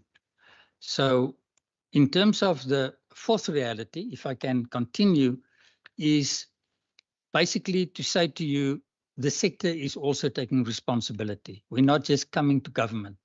So as a sector, we provide care services in facilities and in communities, be it limited within communities. And in terms of how we operate, we don't only contract with family with older persons, but we also contract with their families, because we keep them responsible for the payment of their residential fees to stay within our facilities. Without that, we'll be in big trouble. We do cross-subsidization within our facilities already. So the policy is basically that those that can't pay will be subsidized through those that can pay, and also fundraising opportunities. And then we're always looking at alternative sources of funding within the sector. And I can just speak for the organization that I'm with. We've endeavored into a totally new field where we started as an NGO to tender for the rendering of care services and the running of private retirement villages, so that we can generate funds through that we can use for our responsibility towards those that can't pay. So we're doing that actively. It's new for us, we're learning, but we're trying to find other resources. And then, as we've indicated, we're working together to find more affordable models of care, and that will be innovative and sustainable. We've already engaged the Minister, yourselves. We're also going to engage Human Rights Commission. We've spoken about challenging the national norms and standards.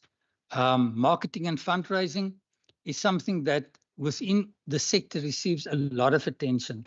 We've got marketing campaigns and strategies for fundraising, because we know that we are reliant on business, the private sector, the broader community to support our endeavors, because there's no way that we can render the services that we render at the moment without spending a lot of time on fundraising and trying to make ends meet. So as a sector, we understand that responsibility, and we do that. We've already spoken about partnerships. We're promoting, and we're starting to work together within the sector to a greater extent between the private sector and the NGO sector, so that we can work together and partner together, and not everybody work on their own, whilst we can share information, expertise, systems, well, even resources between all of us. We've spoken about ongoing research and pilot projects, and then we've also spoken about the need for us to create awareness about the plight of older persons. So we're actively involved, we're doing this, and we're doing this together, and we will continue to do that as a sector.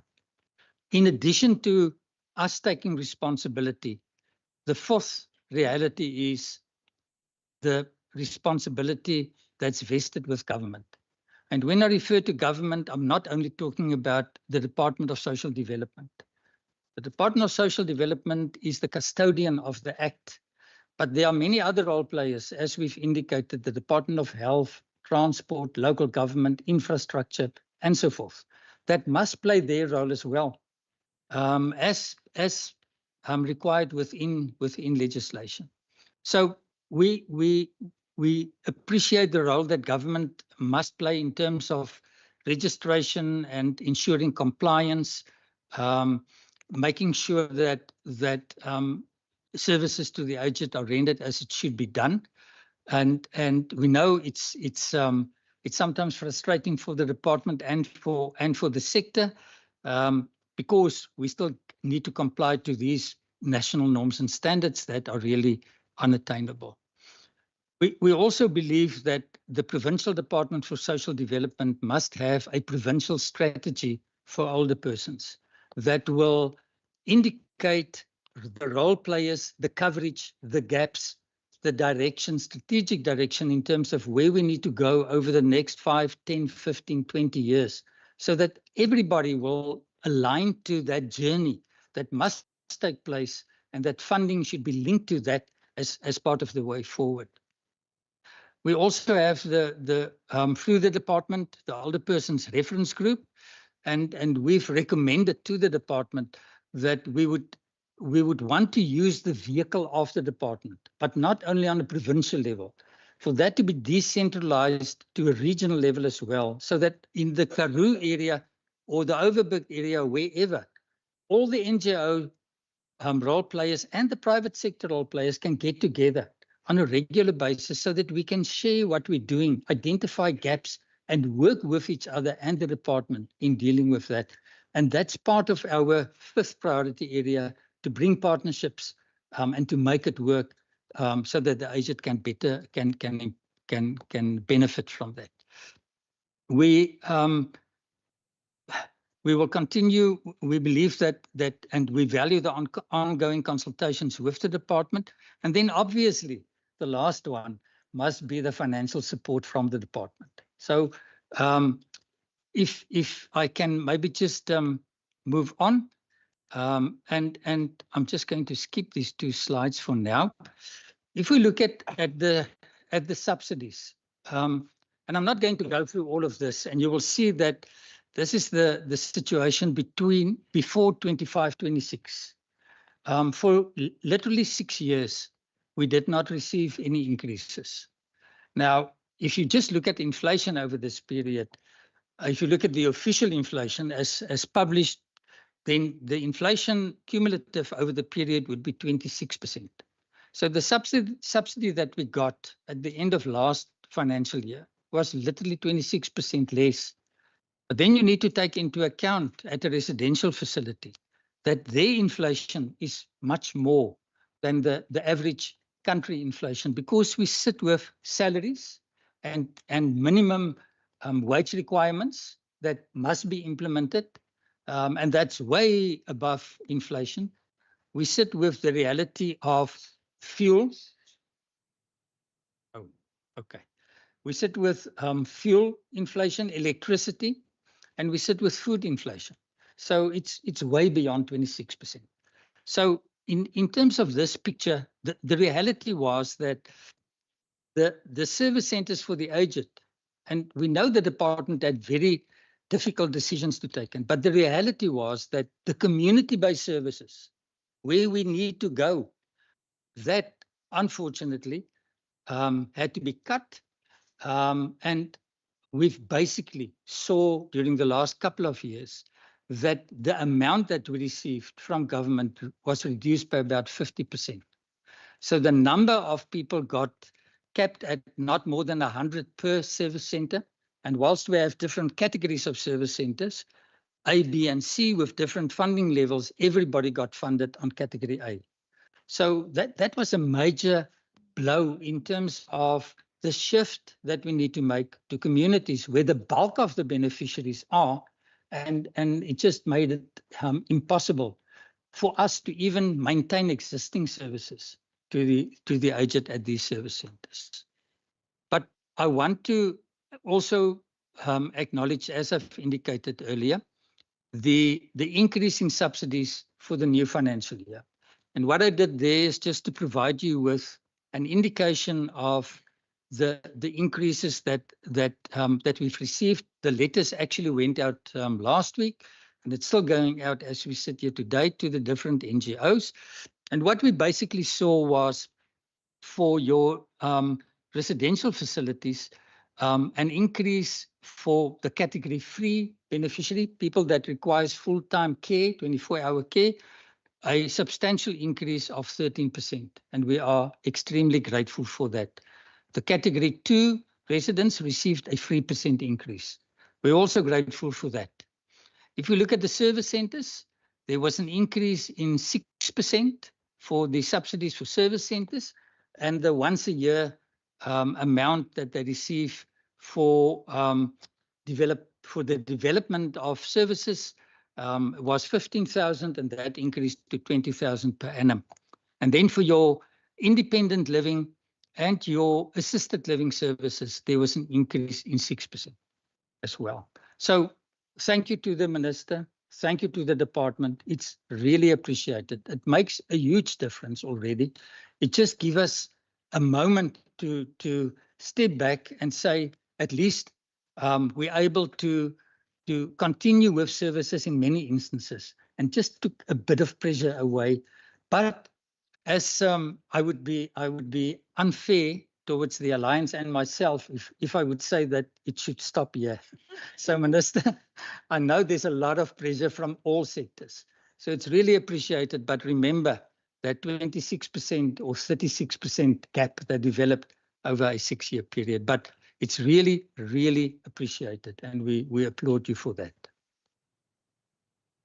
If we look at the budget, and unfortunately I don't have the 25-26 budget, but just to give you an indication, in 22-23, the budget for older persons in the Western Cape was 246 million.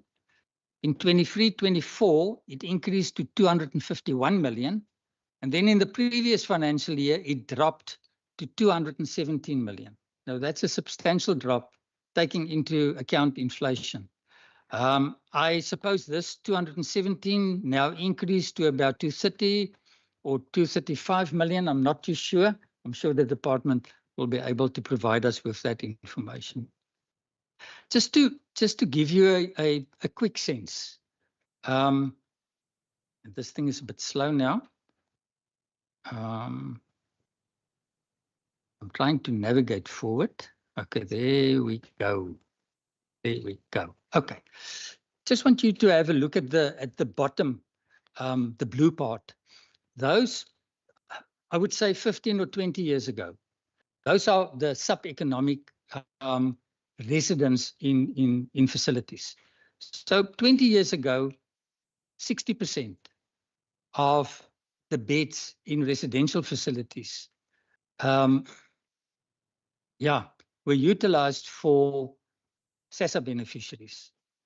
That dropped to 25% in 2020 and 20% in 2024. And what happened is that because the homes need to be viable financially, NGOs were forced to say, well, if I accommodate somebody in this bed, they must be able, either themselves or their families or both, to pay for this bed. Because we just don't have the money to fill that gap for everybody anymore. So the impact of that is that the most vulnerable people are affected, and we cannot accommodate them. We want to accommodate them, but at the end we need to keep the doors open, and we need to continue with our operations. And hopefully the subsidy that we received now will assist a little bit to start reversing that. And I hope that future models and future care that will be more sustainable will assist us in this regard. And then just something that I want to show you is that, and it's the previous financial year's numbers, so I didn't update that. If you look at what it's actually costing, if you take the national norms and standards, and we did that exercise through a chartered accountant, if you look at what it's really costing for you to have somebody in a care section in an old age home meeting the norms and standards, it will basically cost you 10,000 Rand, 10,500 Rand, 9,800 Rand, about 10,000 Rand. That's what it will cost you if you apply the existing legislation. Now, if you look at the amount that we get from the 90% of the SASSA grant that we can get and the subsidy from the department, then there's basically a gap of, I believe it will now be in the vicinity of 4,000 Rand per person per month that we need to find some way to meet those norms and standards. Now, if you have a facility with 70 beds multiplied by 4, per month, members can work out for themselves how many million rands we need to find. And we can't find that money in especially our poorer communities. Where will we find that money? And the impact of that is that there's just no way that you can meet the norms and standards. You can't have a nurse on every shift. You can't even have an assistant nurse on every shift. You've got a carer. And if something should go wrong in terms of medication, in terms of the level of care, and if there are risks that we need to take, we're also liable from a legal point of view in terms of the service that we render. So that's the gap that we're struggling with all the time. Now, if we look at the recommendations, and now I'm almost done, Chair, we obviously want, based on also what Professor Moore indicated, we want the department to also prioritize the increase in subsidies for the services that we render to older persons, and especially to start introducing, it might be small, it might be limited, but to start introducing some support from government to support the legislation from government so that we can move services to a community-based model and approach. It's 20 years now since the legislation was approved, and it's 20 years, and there's no subsidy for home-based care or family-based care, except possibly the grant in aid that isn't really a subsidy in the true sense of the word. And then we would obviously welcome follow-up opportunities to meet with the standing committee to report progress, and also for you to engage us on what we're doing and to guide us in terms of advice that you can provide. And then the other departments, such as the Department of Health, and the others that I've mentioned, we really need to, through the Minister's office, and even at this meeting, engage with them because of the challenges that we have to implement their own policies. Their own policy is to provide incontinent products, medication. We've been struggling. I've been with Bedisa for almost 6 years now. And since the first meeting that I attended, we've been struggling to get this sorted out. It's not sorted out. So you sit with a situation that a doctor prescribes nappies for an older person that's in need of care, a SASSA beneficiary. No family can contribute, but there's no nappies. So what do? You need to go and buy nappies. So the impact of that on the budgets of the homes, I mean, it's actually just unacceptable. So we're not asking the department to do anything new, just their own policy. And it's not only happening within residential facilities. I can't even imagine what's happening in communities where you've got an old lady living in the community, in a home, she's frail, she must use these incontinent products. She would go to the clinic or the day hospital. No, they don't have. I mean, really, it speaks to dignity. And Chair, with all due respect, it speaks to abuse. So we need to get this sorted out. And then I've got a few quick ones for the standing committee. If I can make the last slide, just a few quick ones. I believe that under the guidance of the standing committee and SASSA and the Department of Social Development with the sector, we need a campaign on creating awareness about the grant in aid, and also a campaign to assist people to apply for the grant in aid. It's legislated. It cannot be that only 4% of older people in the Western Cape receive the grant in aid. So that's a quick win. It's available. It's there. It's not utilized. People are not aware of this, and it's there already, and it can make a huge difference. It's 550 Rand a month, and it can make a huge difference to older people that are in need of daily assistance. The second one is a quick win. We've got an existing special needs housing policy, Department of Infrastructure. We know about fiscal issues and all of that, but we need to at least be able to meet and talk and engage on what's possible and not possible and take each other's hands on the way forward. How and when. So that's a second priority for the sector. It's been coming, this policy has been coming on for, I suppose the development stage took about 12 years. I actually know the lady that did the work for the National Department. So it's really, we need to really move forward with this. And then a third priority that I want to put on the table of the department, maybe it's time, and it's not necessarily best beneficial for Bedisa where I'm working, but maybe it's time to say, you know, as government, if you have an NGO, if you have an old age home with 70 beds, and all 70 of them are occupied by SASSA beneficiaries, maybe we need to give them a bit more. But if you have a facility with 70 beds and only 10 beneficiaries from SASSA, maybe we need to give them a bit less. So I'm just putting that on the table. How do we incentivize those old age homes, for example, or entities working in community that's focusing on the poorest of the poor? Because that must be our target as a sector. So that's the third priority or third recommendation. And then we basically just say the support provided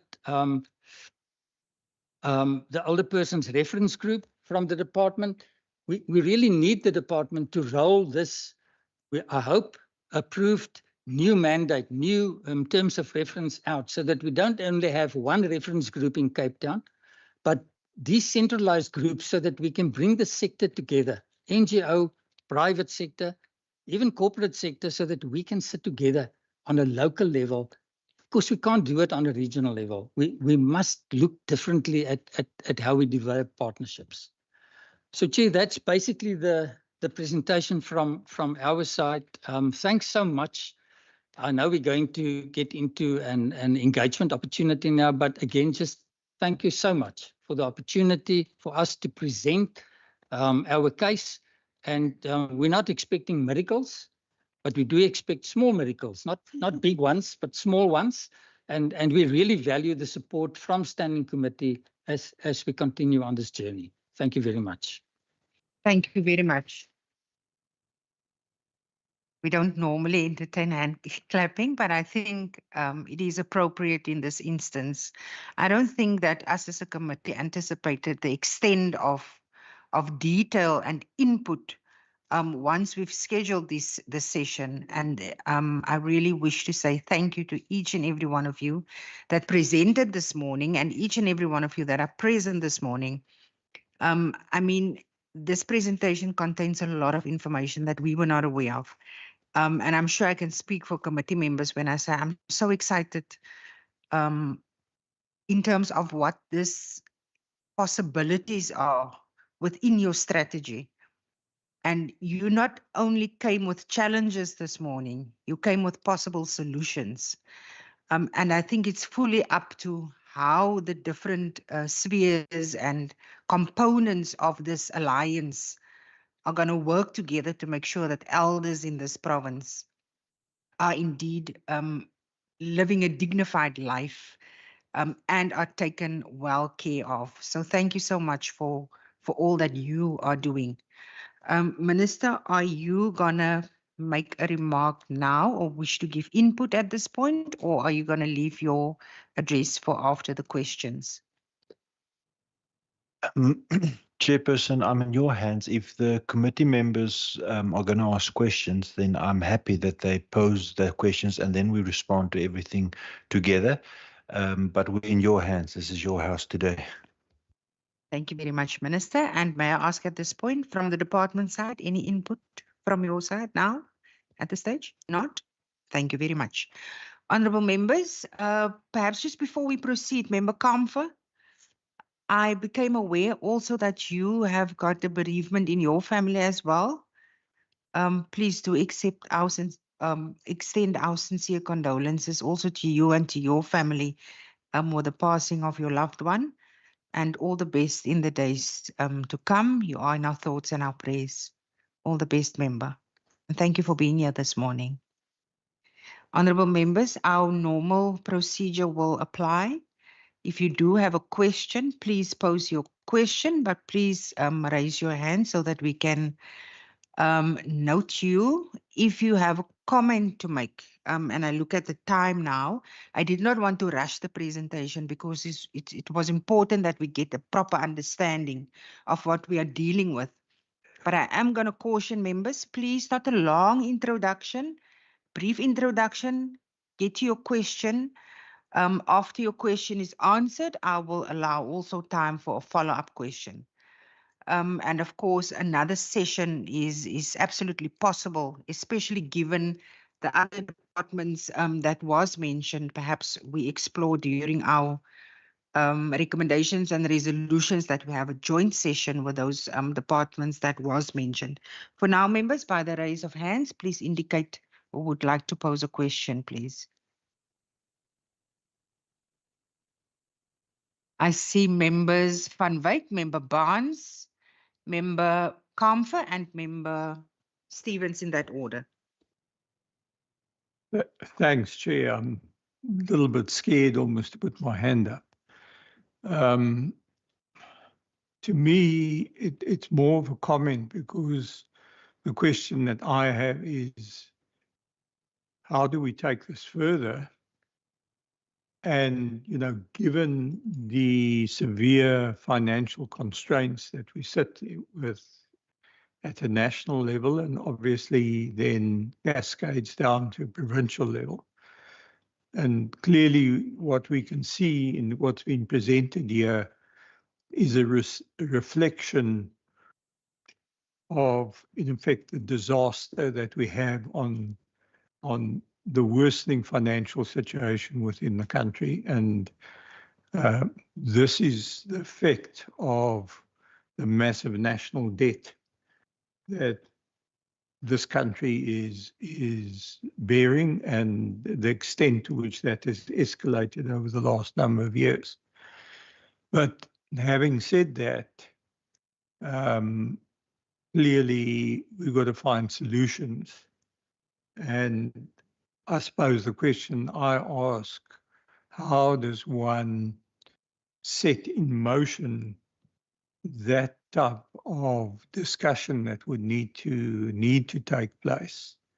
Because in many ways it might well be an awareness that needs to be escalated, certainly to, well, you know, I think province knows about it. I think the department here knows about it, but the effect is at a national level because somehow we need to get more funding into this system to try and help. You know, there may well be certain other remedies in terms of incentives or, you know, tax incentives or something like that, that could channel more funding. But I think, and that's what I'm pondering, how does one actually try and tackle something of this magnitude that we have, and that, you know, I don't think as a committee we're probably not going to find that solution today.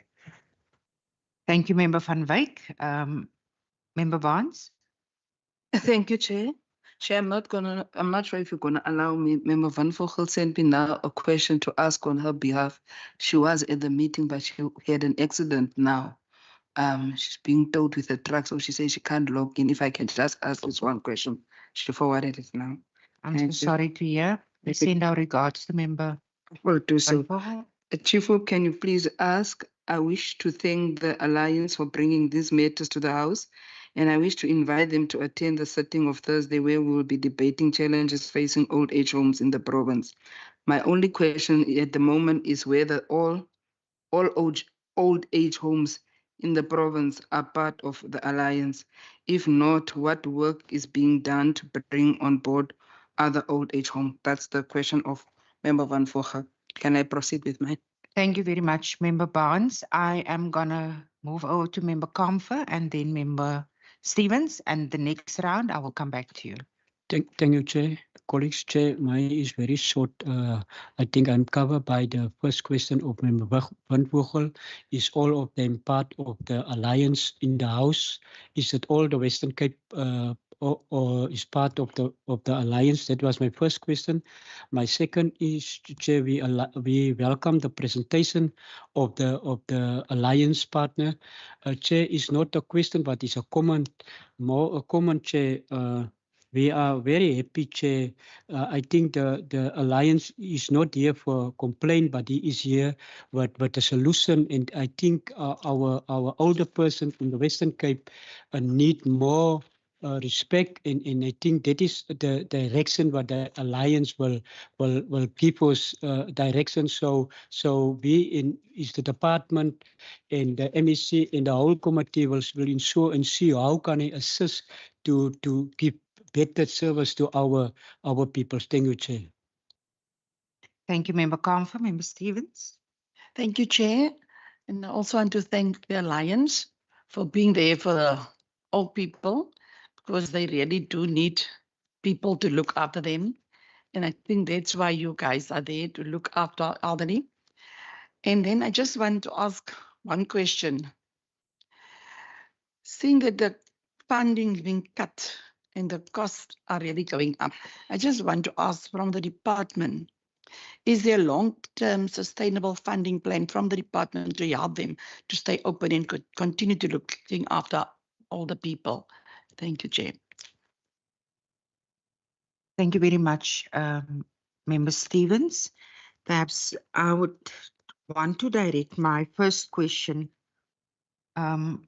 Dr. Tablanche, are you jotting down the questions and you will then delegate as to who will answer them?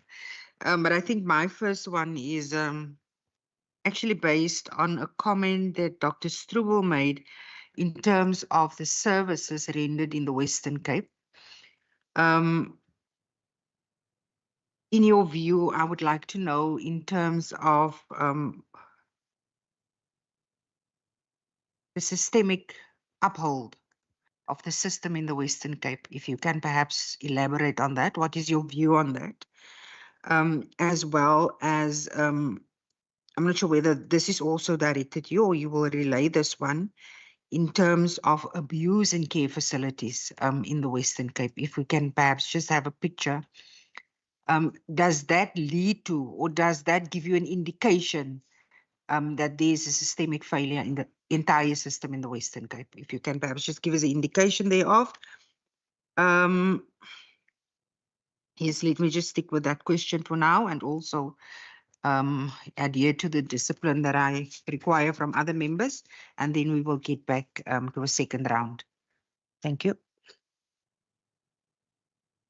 Chairperson, thank you. I think we've noted the comments on how do we take this forward, and I'm going to ask Dr. Leon Geffen to first just deal with the response to that, and then we'll get to the other questions. Thank you, Madam Chair, and members of the legislature. I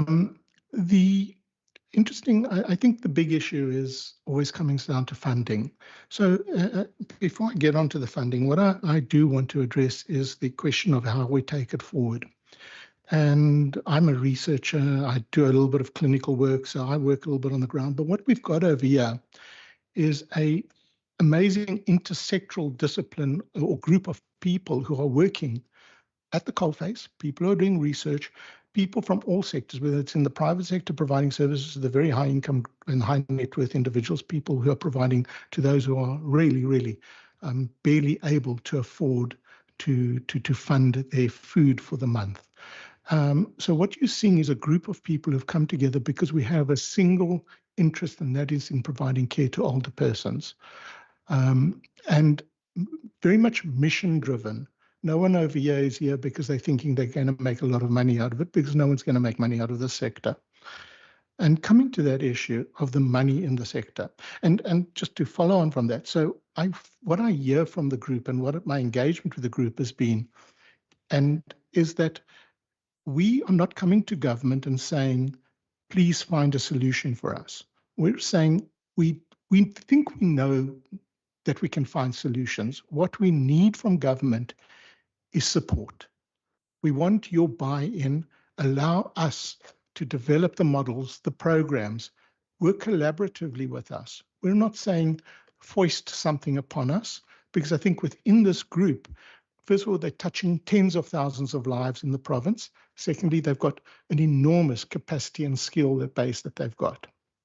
And many of the organizations are running at the limit of funding that they can carry on providing services to. And I would like to address Member Van Wyk's question about how do we fund this?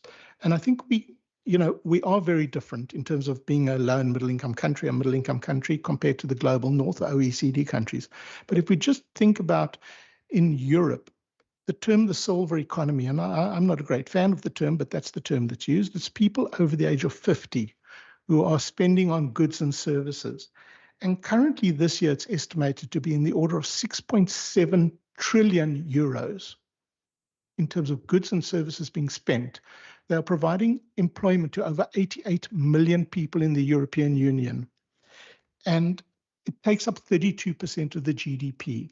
So when it comes to talking about an economy where we need to kickstart the economy, there is no better place to start than investment in this sector, because the return on investment and the input into the economy, it's a no-brainer.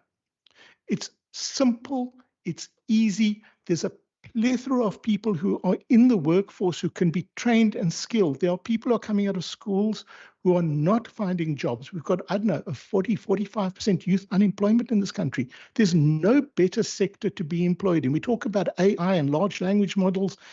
We're never going to get those people into that economy other than maybe lugging the boxes of the computers that need to be installed in super massive warehouses that are going to consume electricity.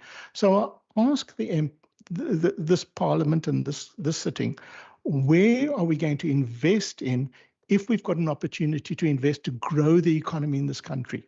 And I truly believe, and the evidence is there, that investing in this sector of the economy is the single best return that you're going to get in terms of bang for the buck and growing the economy of this country and providing skills to young people who are desperate to find skills in this country.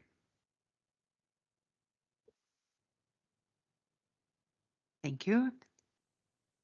Thank you. Thanks, Leon. Just in terms, there might be follow-up questions, and we can then deal with that. In terms of including everybody to be part of the alliance, we've been looking at that, and we're actually busy with that at the moment. There are a number of larger organizations. For example, Bedisa. We've got in the Western Cape, we've got 42 old age homes. So what we're looking at is a model where the mother bodies so we will represent the 42 old age homes. We're not going to bring everyone into the alliance. And so with that approach, for example, CPOA, NOAA, RCVF, everybody. But the question is that we're grappling with is those that would be excluded. How do we bring them in? Because I think, if I remember correctly, there are something like, is it 430 entities within both the private and the NGO sector in the Western Cape. Can't remember the number, I might be wrong. But we're looking at bringing either the mother bodies in or the smaller groups in so that we are well represented in terms of residential facilities, community-based services, rural and urban. And that's why you have this group from the Alliance here today, because we're really representing already all the sectors, but we want to broaden this into the province as a whole. So that's what we intend doing, Chair. And then the question to Dr. Strubel, I will leave to him to respond to. Yes, Madam Chair, I think we all agree that there is a systemic problem. I work with thousands of caregivers in the sector, and I maintain that we have got the best caregivers in the world in South Africa for various reasons and very interesting reasons.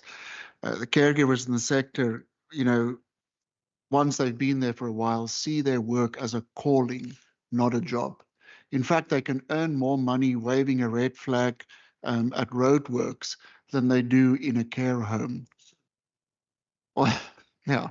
So, you know, there is no doubt that our problem is not the people. Our problem is the system. And this is where we want to collaborate, to for once and all look deep into the system, the norms and standards, the expectations, and change those that in fact will, in my opinion, prevent a lot of abuse in care homes. The abuse that we look at is not the abuse of, you know, caregivers hurting older people. It is some homes that for 18 months have not received incontinence wear. And as Valdi pointed out, that is an abuse.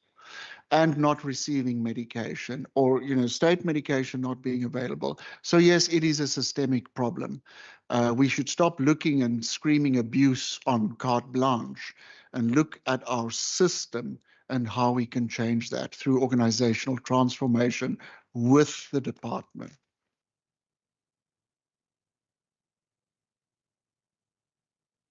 Thank you, Chair. I think the fourth question was directed to the department, if I remember correctly, about the funding and the long-term planning in respect of that to support the sector. Minister Lund. Thank you, Chairperson, and thank you for the inputs. Chair, just some guidance. What time do you want to finish off?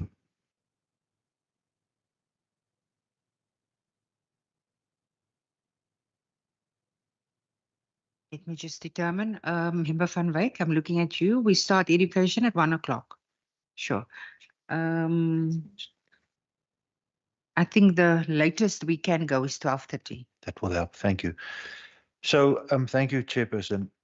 So I want to start off with two comments that both Member Windvogel and Kamfer made, and that was briefly touched on. The first engagement that we had with the Alliance was exactly that point.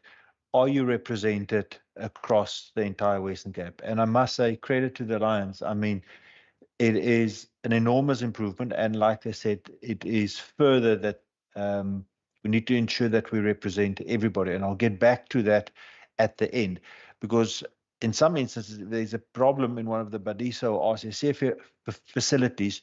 You can speak to a head office and they sort it out. Many of the problems that quite often get raised in this house doesn't have a mother body. Then it's just a small board that we need to deal with. And I'll get back to that a little bit later. Member van Wyk, you spoke about the finances, and it is true that this program, let's just talk about this program first, has stagnated and regressed over a number of years. If you consider the inflation, even if you keep the budget as is and there's inflation, you're actually regressing. And that is what the department has helped us in putting it to the Treasury. And we did get an increase now. And we know this is not fixing where we should be, but this is the first step to start moving in the right direction. One of the big things that I have asked committee members and Parliament, and in the when I had an opportunity to talk in the NCOP and raising it at MINMEC as well, is that we cannot have a province that sits with the third highest population, but we're only getting the fifth highest share of the budget. That has a knock-on effect in so many departments, but specifically to the elderly today. That has a massive effect. And that is something that we will continue fighting so that we have a fair share of the existing pie. We have the hope is that we are not going to decrease share of the funding when the budget gets delivered tomorrow, because we are all very excited about this. We're not excited, at least not relieved that we are not getting into the same situation as the last few years. But you ask how do we set in motion the discussion? And credit to the team that's here today that came with solutions, came with suggestions, but we've also started having that conversations internally. How can we start those organizations that have assets, how do we partner by getting companies to have their CSI spending in unlocking those assets and making them sustainable? How do we get to a situation that those that are really good in fundraising, they don't double, triple, and quadruple dip, and we can also make sure we support some of the other organizations. And that is part of the reason why we have established the Scape Care Fund, so that we can help have an honest conversation with one another, so that we have a geographical spread of resources, but also sectoral spread of resources. And this will then also spread to this sector. I must, a bit tongue in cheek to the people here, you can take Member Windvogel's invitation to attend the House on Thursday. I must give credit to the committee. When we're here in the committee, they really are constructive. We take hands. Look at it Thursday, you might see how the party colors sometimes come through. But the fact of the matter, one thing that I'm confident, everybody represented here are fighting for the elderly of this province. So we might not always agree how everybody fight for it, but that interest is there. So it might be for some interesting viewing, or if you attend. Then agree, Honourable Comfort, credit to the solutions. I'll touch on that now. Honourable Stevens, the long-term sustainable funding, I mean, we increased this older persons program, 23 million increase from 218 to 241. So that is an increase, and we are continuously going to fight to get it, more. There's for the medium term, there's further increases on envisaged, provided that we get the funding in that pot that I referenced at the beginning. Then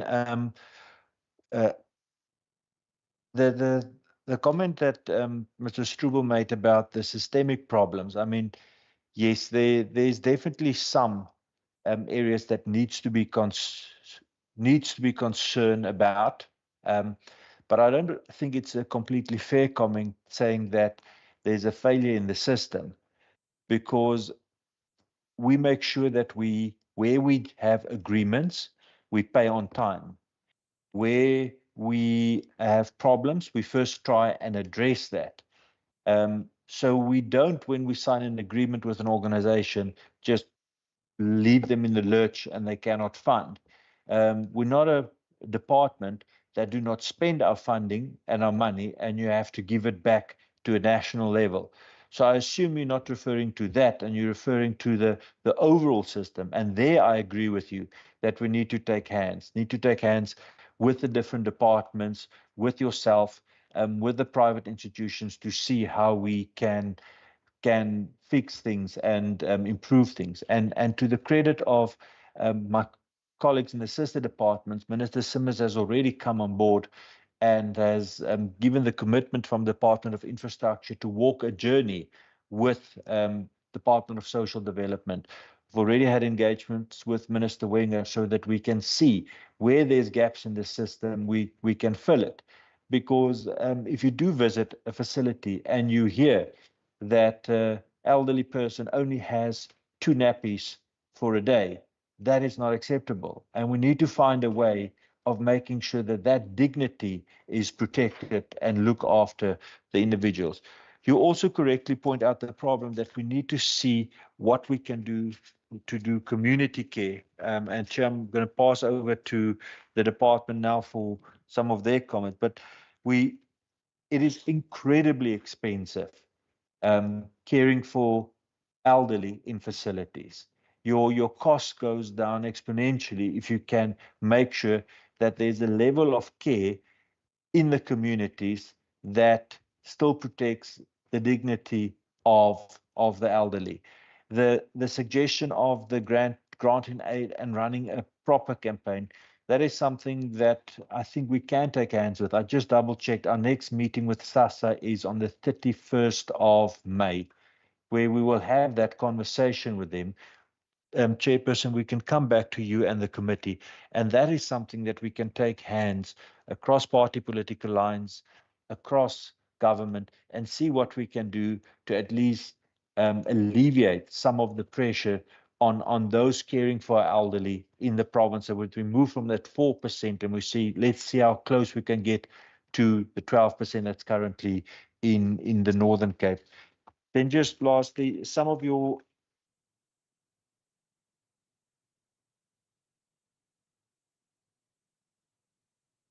thank you. So your government taking responsibility, it would be great. And this is something that is encouraging. We have had the same conversation with people working in the homeless space.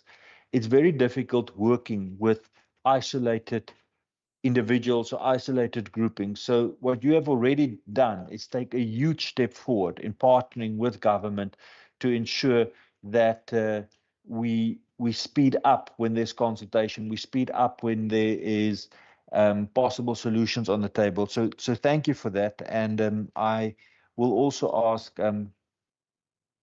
Patiswa to please, Patiswa is here today on behalf of both the HOD and Mr. Jordan, so that we have that conversation to see how we can do it and even break it down at a district level to look at that. The help desk is already there. So maybe we should just communicate that as well, but the help desk to assist non-compliant NGOs, that we've already got it there. You're probably well aware that the registration sits at the national level, but we have our officials that have built up that relationship to try and speed up. And quite often they've now learned what is the challenges that individuals have before they even submit their paperwork, and we clear it up at this level so that there's not a back and forth. The financial support through subsidies and alternative financing, we agree with that. The ongoing consultation and support as required. The chairperson must speak for the committee side, but from our side, I will endeavor to get those three departments that you've mentioned together, and with yourself as well.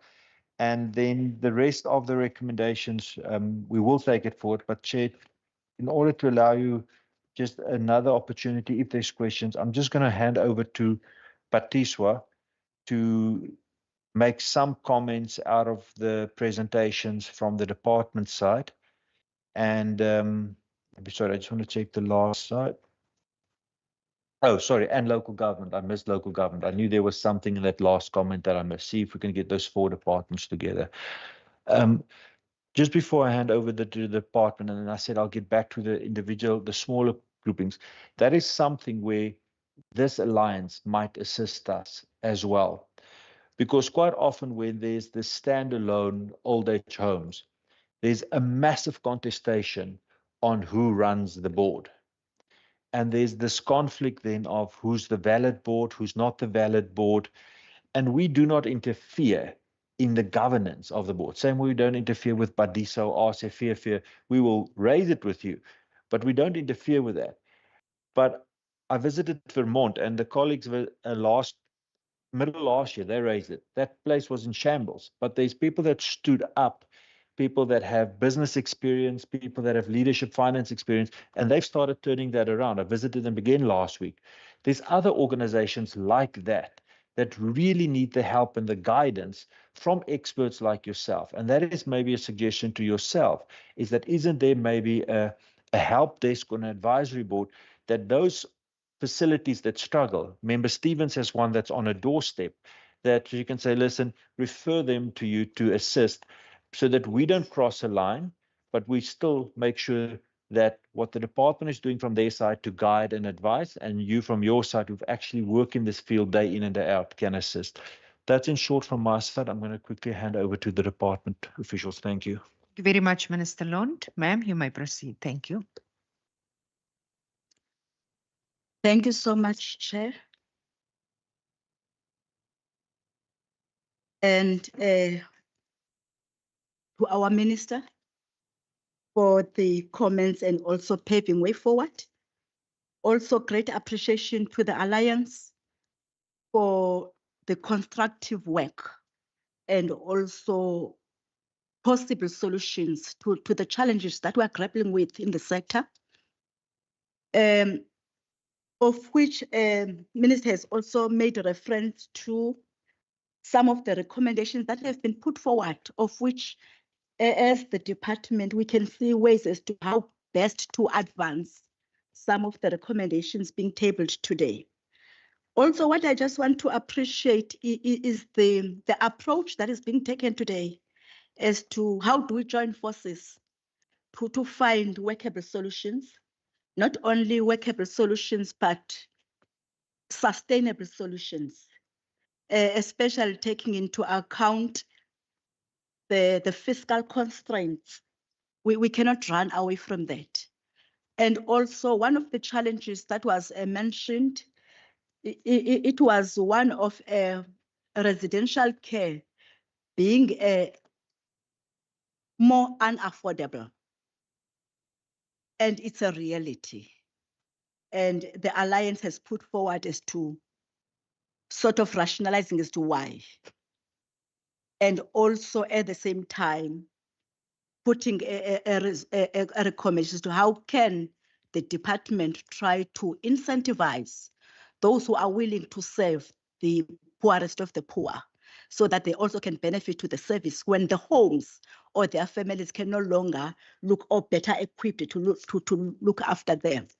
And I'm also appreciating of the research that is going to come out by Friday next week, looking at the family care as to what can we take from there. Because we know most of the elderly, they prefer to remain within their comfortable homes and within their families. And I'm hoping then that recommendations that are going to come out of that research will also help us to pave way forward. Also from my side, I just want to say, as the department, we also fortunate because we have engaged and sat down on the table with the Alliance. And when we are debating and also trying to find workable solutions that can benefit our people. Also to mention, Dr. Blanche, when we're mentioning the issue of the budget increase, over and above the increase, that is that 13% on the residential care, there's also 3% for operational costs. It might not have been highlighted in the letter, but there is.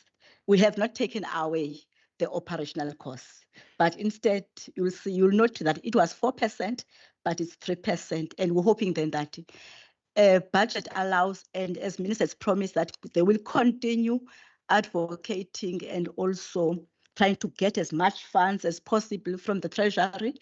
It won't be the last increment in terms of the increasing of the unit costs. Thank you so much. Thank you very much. Is it Ms. Mimosa? Do I have your surname correct? Sorry, Chair? Ms. Mimosa. Mimosa. Mimosa. Thank you very much. Any other responses covered? ESD? Sorry, Chair, I forgot. One of the recommendations that was mentioned was around decentralization of the structure that we currently have as the department to engage with the sector, the older persons reference group, taking it down, decentralizing it to the local level. The proposal was first to review our terms of reference, of which it's work in progress, so that we can engage with the sector across the province, yes, starting at a local level up until at a provincial level. We're working on that as well. Thanks. Thank you very much. Members, I'm opening for a second round. I acknowledge Member Barnes. Thank you very much, Chair. I think I'll only go once on this one. Let me first just start by congratulating the Alliance, the work that they have done. It's long overdue. I think as members, I was part of this committee full-time in the past administration. The issues that are coming up from the document that you are presenting, it's matters that we know about. It's not new. It's not new. Now, it humbles and it warms your heart when you realize it's coming from the other side, there is someone that sees what you are seeing. You are not hallucinating. It brings some form of comfort that there's a challenge. Above it all, Chair, what I appreciate more from the Alliance is not to come here and be, just fighting, and they're coming with clear recommendations. I think the last page is the one that I like the most. It says, quick wins be prioritized.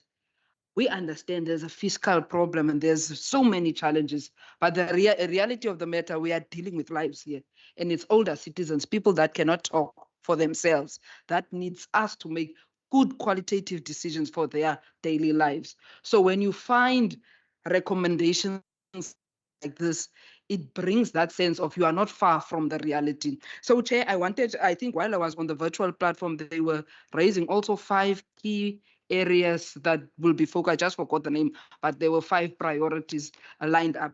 I think one, when we are doing your implementation of those 5 priority areas, what should be hit hard on is awareness. I don't think the level of awareness amongst our communities, amongst us even to those that are supposed to be professionally addressing the issue is enough. Because once the issue of older citizen is raised, at times it becomes like a by the way. So I think the schooling, while I was sitting here, I felt very much schooled, and it warmed my heart. So I think if that information can go out, that awareness, it can go out to everyone. And don't underestimate because you are a member of parliament or because you are a doctor, you know everything.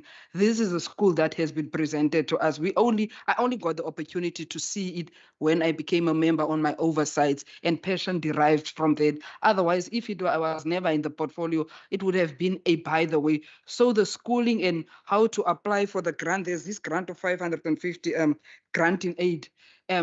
I also like that part where one presenter was saying we must go and advocate and tell our citizens how we can help the government in alleviating the pressures. So that one I'm for it.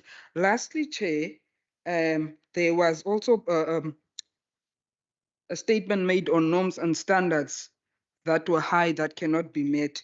I'm not sure if I got as to what the recommendation was as to what can be done to meet these norms and standards, because continuously you will hear in the presentations the norms and standards are too high, so it cannot be met, and the ones that are suffering the most are those that don't have the money, that cannot afford. From where you are seated, because when we do oversights, we go to that old age homes and we hit hard, very hard. We don't care about the norms and standards. We want our people to be living in a conducive environment. What are you saying should be done to meet or to flexible, to make the norms and standards to be more flexible? My last one, Chair, would be to the department. I heard now the MEC speaking about the NGOs where he was seeking advice from this side as to the matter of the boards. Chair, maybe if I'm allowed to make this comment, is to say to the department, from my understanding, when you are applying for a grant to the department, there is compliance. You are supposed to be complying to certain norms and standard. What's the role of the department? For example, I know NGO is supposed to have a constitution. The constitution will guide a board as to for how long can a board be serving. So when the department is doing that, ticking the box in the application, are they not looking into the NGO's constitution, which is normally part of the application, as to say Ayanda Barnes is a member of the board, is the chairperson. So Ayanda Barnes, constitutionally by the NGO's constitution, is said to be here for only 5 years. So how do you tick the box? How do we check compliance, and how is it monitored in moving forward? So I think from the department side, they must also be able to give us a signal as to how do we do this, because you cannot just randomly give without having some monitoring or evaluating as to what is happening here. Thank you very much, Chair. Thank you very much, Member Barnes. I'm going to give over. I think we can start with the latter part, Minister and the department. Thank you, Sue. Honorable Barnes, yes, we do that box taking. But I mean, if an AGM delivers person X and that person X then does funny things, we need to engage that board. the validly elected board. And then unfortunately, there's sometimes the noises that happen from the previous board that don't want to acknowledge the results of the AGM. So what we are doing, we tick our boxes. And I mean, we can go to specific examples, which may be at another case. But I really encourage maybe the committee to go back to Vermont, which you visited yourself. They followed the Constitution. And based on the Constitution, they elected a board, and that board is turning it around. A facility that Member Stevens raised recently, there's a Constitution. Quite often members don't want to follow the Constitution. They want to make a lot of noise. They say, I don't even want to pay attention to this Constitution. But at the end of the day, we live in a constitutional democracy. We're all subservient to the Constitution of the country. Each one of us are subservient to the Constitution of the Western Cape. And the same if you join an organization like that. So that is one of those things that when it comes to good governance, we give guidance to the boards, but we need to work with those people that are elected at those facilities. But Chairperson, we are happy to engage if there's specific instances of a specific boards. We can talk about that, maybe not for this platform, but there are those cases that work really well and we must learn from one another, and those that don't work well. And we need to make sure that we get that communities also involved to help manage those assets. That's the physical assets, but also the assets, the human assets that have cared and looked after those communities. It's those communities that need to look after those elderly in the latter years as well. Thank you very much, Minister Lund. And I think then there was the questions on the norms and standards. Is that you, Dr. de Blanche? Chair, Dr. Struble will deal with that. Sure. I will then just make a few comments about some of the issues that was raised. Of course. Dr. Struble? Thank you, Madam, and thank you very much for that question and the insight into it, which I think for us is part of the systemic problem. Definitely not referring, Minister, to your commitment to doing what you should do. I think internally, we all feel that the norms and standards should be revised by the sector and the recommendations made to the committee. We are busy with a process of deep investigation nationally, looking at what are the stumbling blocks, what are the hindrances, and how can we change or recommend changes to the norms and standards to really benefit and reflect the quality of life of the people that we care for. So that is a process that has already started within the Alliance.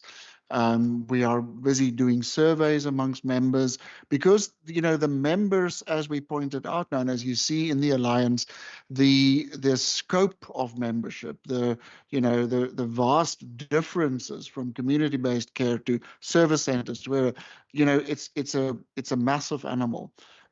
So we are looking into how can we recommend changes to the norms and standards, which would be more viable, more affordable, and more relevant to us doing the work in the coalface, at the coalface. Thank you, Dr. Struble. I now see hands of Dr. Waldy, I see Mr. Rademeyer, and I see Dr. Geffen as well. Can we start with you, Mr. Rademeyer? Chairperson, thank you very much. As far as the norms and standards are concerned, I think one of the major stumbling blocks, or one of the most expensive items in the norms and standards environment, is the regulations from local government, building regulations, the NBRs. In our hometown, I can just give an example. We had to spend between 2 and 3 million rand to comply with fire standards. And then you phone your next door neighbor and you hear that the standards applied at Van Reinsdorp differs completely from the ones applied in Stellenbosch or in George.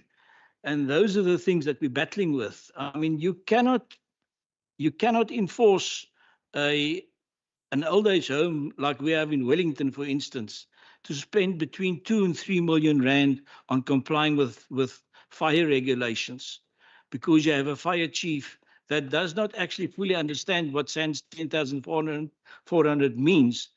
That to me is criminal, to spend that type of money on complying with standards. So we need to engage local government as well at a very high level as far as norms and standards are concerned and building regulations are concerned. Thank you very much, Mr. Rademacher. Dr. Geffen and then Dr. de Blanche. Yeah, just thank you. So just a few issues. I think the norms, and I mean, I thank you for bringing up the issue about norms and standards, because that is a really key issue around service delivery within the sector. We need to understand that the norms and standards were developed, the regulations were published in 2010. It's 15 years down the line. The sector's changed, the nature of the workforce has changed, the staffing ability to staff facilities, the cost of capital costs have become exponentially greater. And I haven't done the exercise in its entirety, but I've come close to doing it. And if we had to take each facility that's providing care and the community-based organizations that are, I'm not talking only about the RCF norms and standards, I'm talking about the norms and standards for community-based organizations, you would probably quadruple the costs of providing care to an individual in one of those facilities. And the further point that I'd like to make is that if the norms and standards are being foisted upon organizations, and they are, because that is a mandated requirement, they have to meet them, they're not being, the organizations or the facilities providing services are not being capacitated to provide these services. We cannot be expected to provide care to an older person who is frail for a cost of between 4,000 and 5,000 rand a month. The cost of food alone, 3 meals a day with food inflation, is well beyond that. Then we are expected to provide a professional nurse. Cost to company of one professional nurse working 40 hours a week is in the order of 35 to 40,000 rand. The cost to company for a caregiver, where you're supposed to have one caregiver to 10 residents, meaning that each resident gets a maximum of 1 hour of care a day. And when you're dealing with people living with dementia, you could be spending 2 hours a day. So you are undercapacitating your staff, and that cost to company of a caregiver is in the order of 9,000 to 11,000 rand a month. It may be slightly different, okay, and I know some people are going to raise their eyebrows, but you cannot truly afford to pay a caregiver really less than that. And it's dehumanizing and demeaning to pay someone less than that to do the quality of work that you expect them to do. And you don't have one caregiver working 168 hours a week. You've got to have 4 caregivers, and you've got to work night shifts and day shifts, and your night shift comes at 1.5 times your day shift, and your public holidays and Sundays come at double that.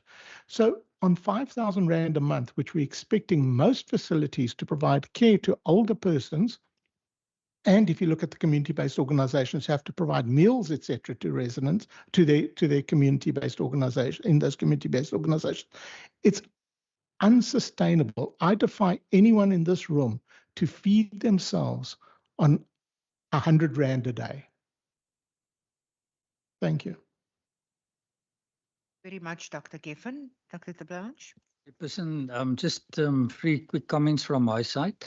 Thank you for the support of the awareness campaign that we will definitely roll out. I'm very happy that Benati is here.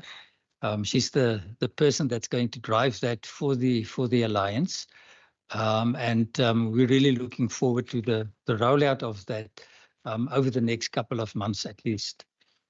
Then just in terms of the SASSA engagement, Minister, we would be glad to attend that meeting on the 31st of May. I think that's the date that you provided. Whatever the date might be, we can still finalize that. Just for you to also note that we wrote to the acting regional director of SASSA.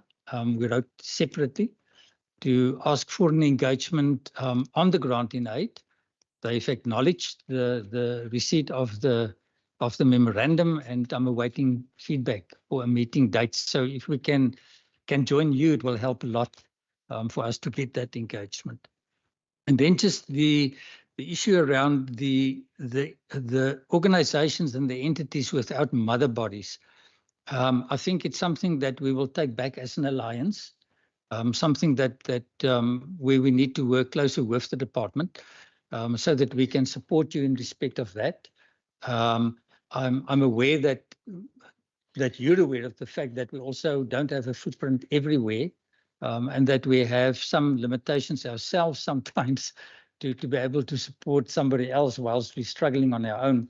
But let's work together on that, and we'll definitely come back to you on that. So the recommendation is really appreciated. Thank you, Chair. Dr. de Blanche, thank you very much. Honourable members, I think on our side, we will conclude on questions. We can obviously, as I said, make part of our resolutions and recommendations. I also noted that I think the comment was made in terms of to move from the frailty basis model to a more wellness and supportive model. And when I look at one of the slides in terms of population projections, it says that actually females will, so that's good to know,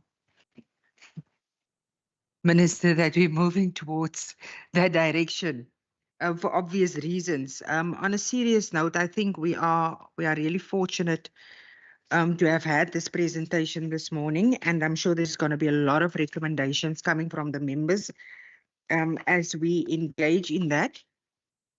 Just with regards to the SASSA issue, if I perhaps can also just enlighten the alliance partners that this committee has had various engagement with SASSA. We also engaged the minister as he has the referral pathway to SASSA as well. With I'm sure you are aware of the various issues around grants and so forth. We have also on our side taken a resolution, and that we are taking up in our committee program now of having public engagements, because also during our process with the bill, I think 90% of the issues that was raised was SASSA related and grant related. So that is part of the committee program to engage, and we have the buy-in from SASSA in the Western Cape to embark with us on that public engagements. And we will make sure from our side that we also give notice to the Alliance, perhaps if you want to be part or could be part. And I think that will possibly also assist you in terms of the grant in aid, just to spread that awareness amongst communities as well. And then just, that was, yes, I just wanted to note that as well. Minister, thank you for your attendance of this meeting this morning as well, and your openness to always attend and, you know, being accountable in all facets of what you do. And I think I must extend our thanks and appreciation to the department as well. It's wonderful to work with such an engaging department, because in terms of our oversight role, it does require for us to that when we engage communities, we have that direct line in order to ask the department or the minister exactly what is being done in the specific space. And we have a wonderful working relationship, and that doesn't necessarily just work for us, it also assists our communities out there as well. So thank you very much. Having said that, members, if there's any other questions, we still have a few committee business that we need to attend to. So let me extend our heartfelt thanks and appreciation to the Western Cape Older Persons Care Alliance and the Department of Social Development, Western Cape, for your unwavering dedication to the well-being of our elders. Your tireless efforts underscore really the critical importance of elder care. And we look forward to having you back or see you, as I said, on our public platform once we engage as per our program as the Standing Committee. So if there's no further inputs, any closing remarks from your side, Minister? Nothing, you're covered. Thank you so much. Dr. de Blanche, just checking with you as well. Any parting message? Chair, just a word of appreciation. We really see this as not the end, but the beginning of a journey.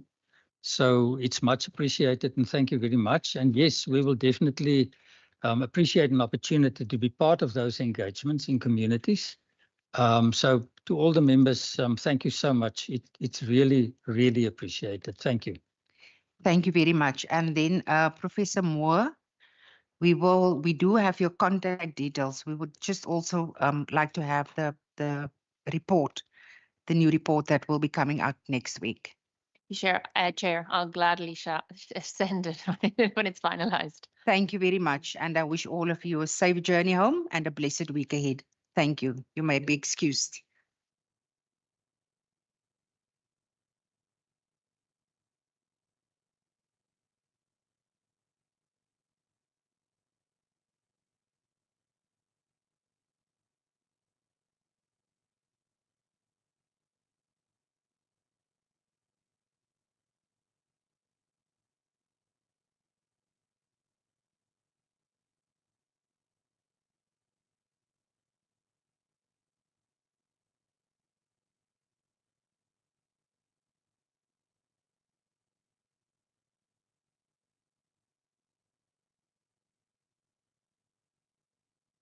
Thank you. Bye-bye.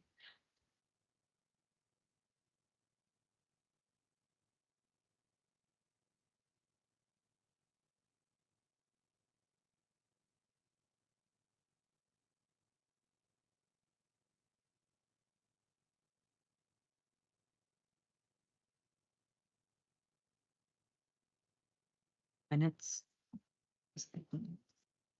Is it this documents that you were referring It must to? be a resolution. Then there's a document that you Okay. must.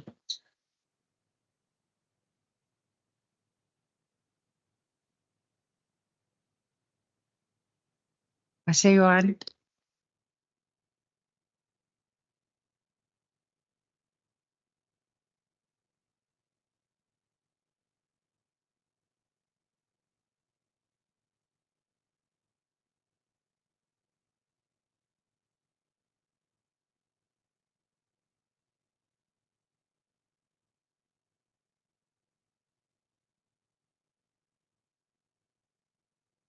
Honorable members, Namonda, I'm going to ask what you've jotted down in terms of possible resolutions.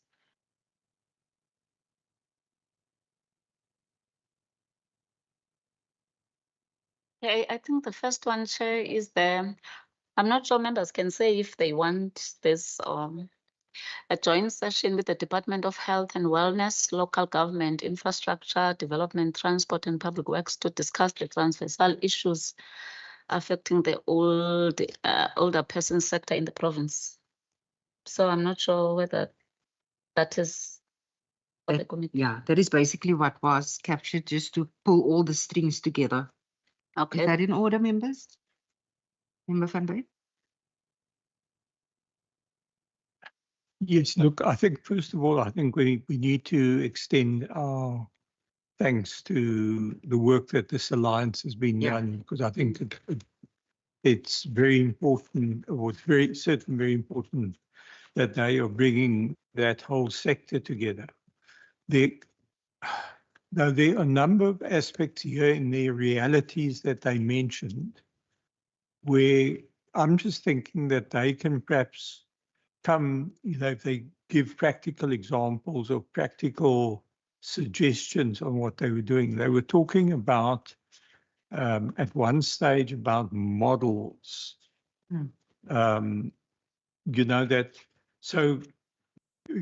going in my thought process is if they were to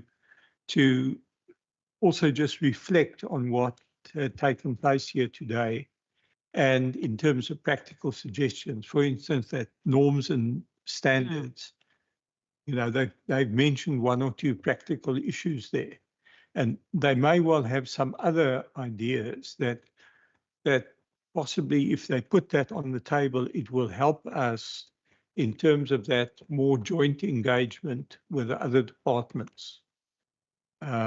Because obviously what they did here was already, they took a big leap forward and tried to manage in their presentation to give us that level of summary. So I'm just thinking if we can perhaps just give them that opportunity if they wish to expand on dealing with some of these solutions. After which we will have the engagement, joint engagement. If that's All acceptable. members happy with that approach? Sure, thank you. So we will then extend that to the Alliance. So what must they do? They must brief the committee on the Yes, models. so they're coming back with a briefing on the models, you say, and some practical examples on where the norms and standards apply. Yes, look, I think in each, they get down to, they, for instance, deal with government responsibility in terms of subsidies. They, in their recommendations, they made certain summaries without, they mentioned about the registration in terms of to abuse and of care workers. Yes. Just, some of the practical thought that they've got there, they, in the one point in reality, 5 financial support through subsidies and alternative financing sources. So there are brief suggestions that they've made, if they wish to expand to help, I think it is to help find the practical solutions. To me, that's how do you take that forward? Got that, Namondi? Okay. You can just Can sum I- it can up I- for the sake of time. Yes. Can I read the notes that I took first? Okay, so it's the joint, but members can say if they don't want some of these things. So I said the joint briefing with health and wellness, local government, infrastructure, development, transport and public works to discuss the transversal issues affecting the older person sector in the province. Then 2, the department will brief the committee on the monitoring, evaluation and compliance of boards in old age homes in the province. I don't know, the minister said that they can engage the committee on the boards, which is, I don't know whether that will be the briefing. Okay. And then the committee will engage the Department of Local Government, I said regarding the norms and standard related to building regulations in the province. I don't know whether it's the that committee. links in with doesn't that link in with Yes. the first recommendation? But Yes. now that one of Member Van Wyk precedes that one. Yes. I'm just looking through, in reality 2, for instance, they talk, there are a number, they talk about outdated assessment tools, for instance. They at various places they mention, they've touched on it briefly, but if to give them an opportunity maybe to try and expand on some of the approaches they talk about. I think in one case they talk about the models. Yes. Under the task team, ongoing research and the development of cost-effective models of care for both of that. So, inviting them, if they've done any work on any of these areas that they've suggested in their realities and the work of the task team, that would, it's almost like adding flesh to the bare bones that they're talking about. They also mentioned that there's a need for specialized care. That is the other thing as well. Yeah. And I think in terms of the accredited training, that is also something very critical. Yeah. And they mentioned this incontinent. Yes. So there might well be something else there that they are talking about. What are those practical examples where the Department of Health could in fact assist? Where can local government assist? So that when we come to meet with those other departments, that they are perhaps better prepared in terms of that engagement. Sure. That makes sense, member. Thank you. Anything else from your side, Namondi? That's all, right? Member Stevens? Nothing. Member covered. Member Barnes. Covered. Thank you. I don't see other members online. I think I'm also covered to extend where the specialized services and the accredited training falls within that scope when we will have the Lions back, just to provide more clarity on that. Yes, so that deals then with our resolutions and recommendations. Colleagues, we will now move over to adoption of our committee documents. 7.1 is the minutes for vote 7, or rather 2.1 as per our agenda today. Minutes for vote 7, social development, dated the 1st of April 2025. You've received the document, members. Please check your attendance. Page 1 deals with the opening and welcoming. Point 2, the deliberations on vote 7. And that continues on page 2.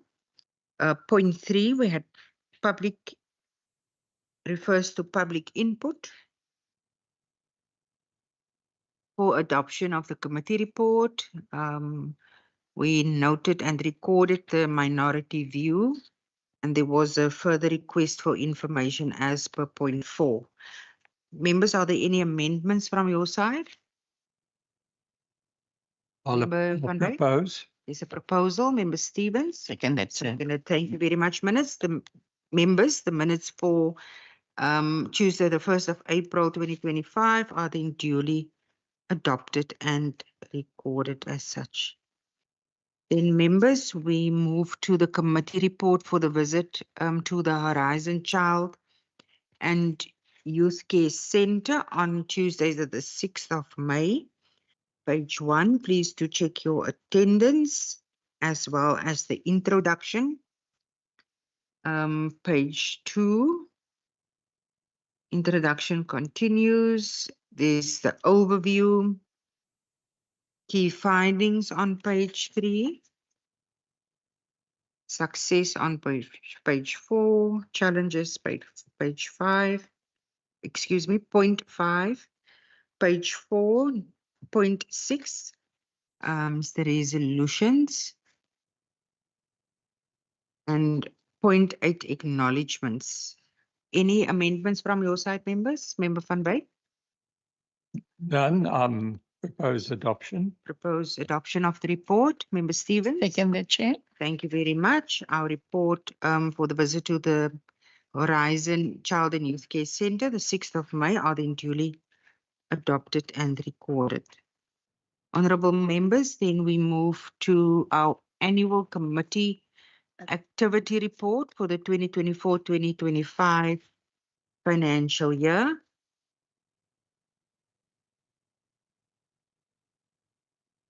The strategic objectives of the WCPP linked to the speaker's priorities, which impact committees. That is on page 1, priority 1, 2, and 3. The members listed there.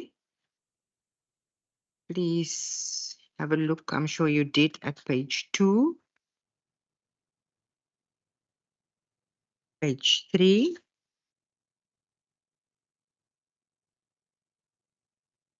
Page 4. And it concludes on page 5. Any amendments, members? Proposing adoption. Thank you very much, Member Van Wyk, and seconded by Member Stevens. Our annual committee activity report for 2024-25 financial year are then also duly adopted. Colleagues, the draft committee program. I did not amend, Chair. I did not amend, but there are changes on the pad. We only do the visit to Cliffontein, not to Paarl. Okay. So we'll start from 9 until 12. As per our schedule. Yes. Members, please do note, and this is a working document, always subject to change based on what the committee seems relevant and necessary and critical at the time. So today we can, we've dealt with today, the 3rd of June. Unfortunately, we do not have an extended slot, so we will only have our Kraaifontein visit on the 3rd of June, God willing, from 9 till 12 in our normal committee slot. The 20th of June, there's an amendment to our program. The 1st of July, the 15th of July, with reference to our previous committee resolutions. And then we will further identify as the program, parliamentary program allows for any other further engagements. Members, do not hesitate if you've got any activity that you want to do, the committee to do, please do forward them and we will see how best we can work it in the program. Ms. Jamke, are there any other outstanding issues? Nothing, Chair. Thank you. Thank you so much for your support this morning. Thank you very much, Ms. Burgess. Thank you to our ICT support and honorable members. Thank you for your indulgence and participation.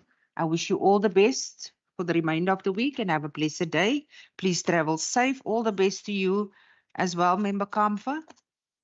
Ons wens vir baie sterkte toe. Colleagues, this concludes our session. The meeting is adjourned. Thank you.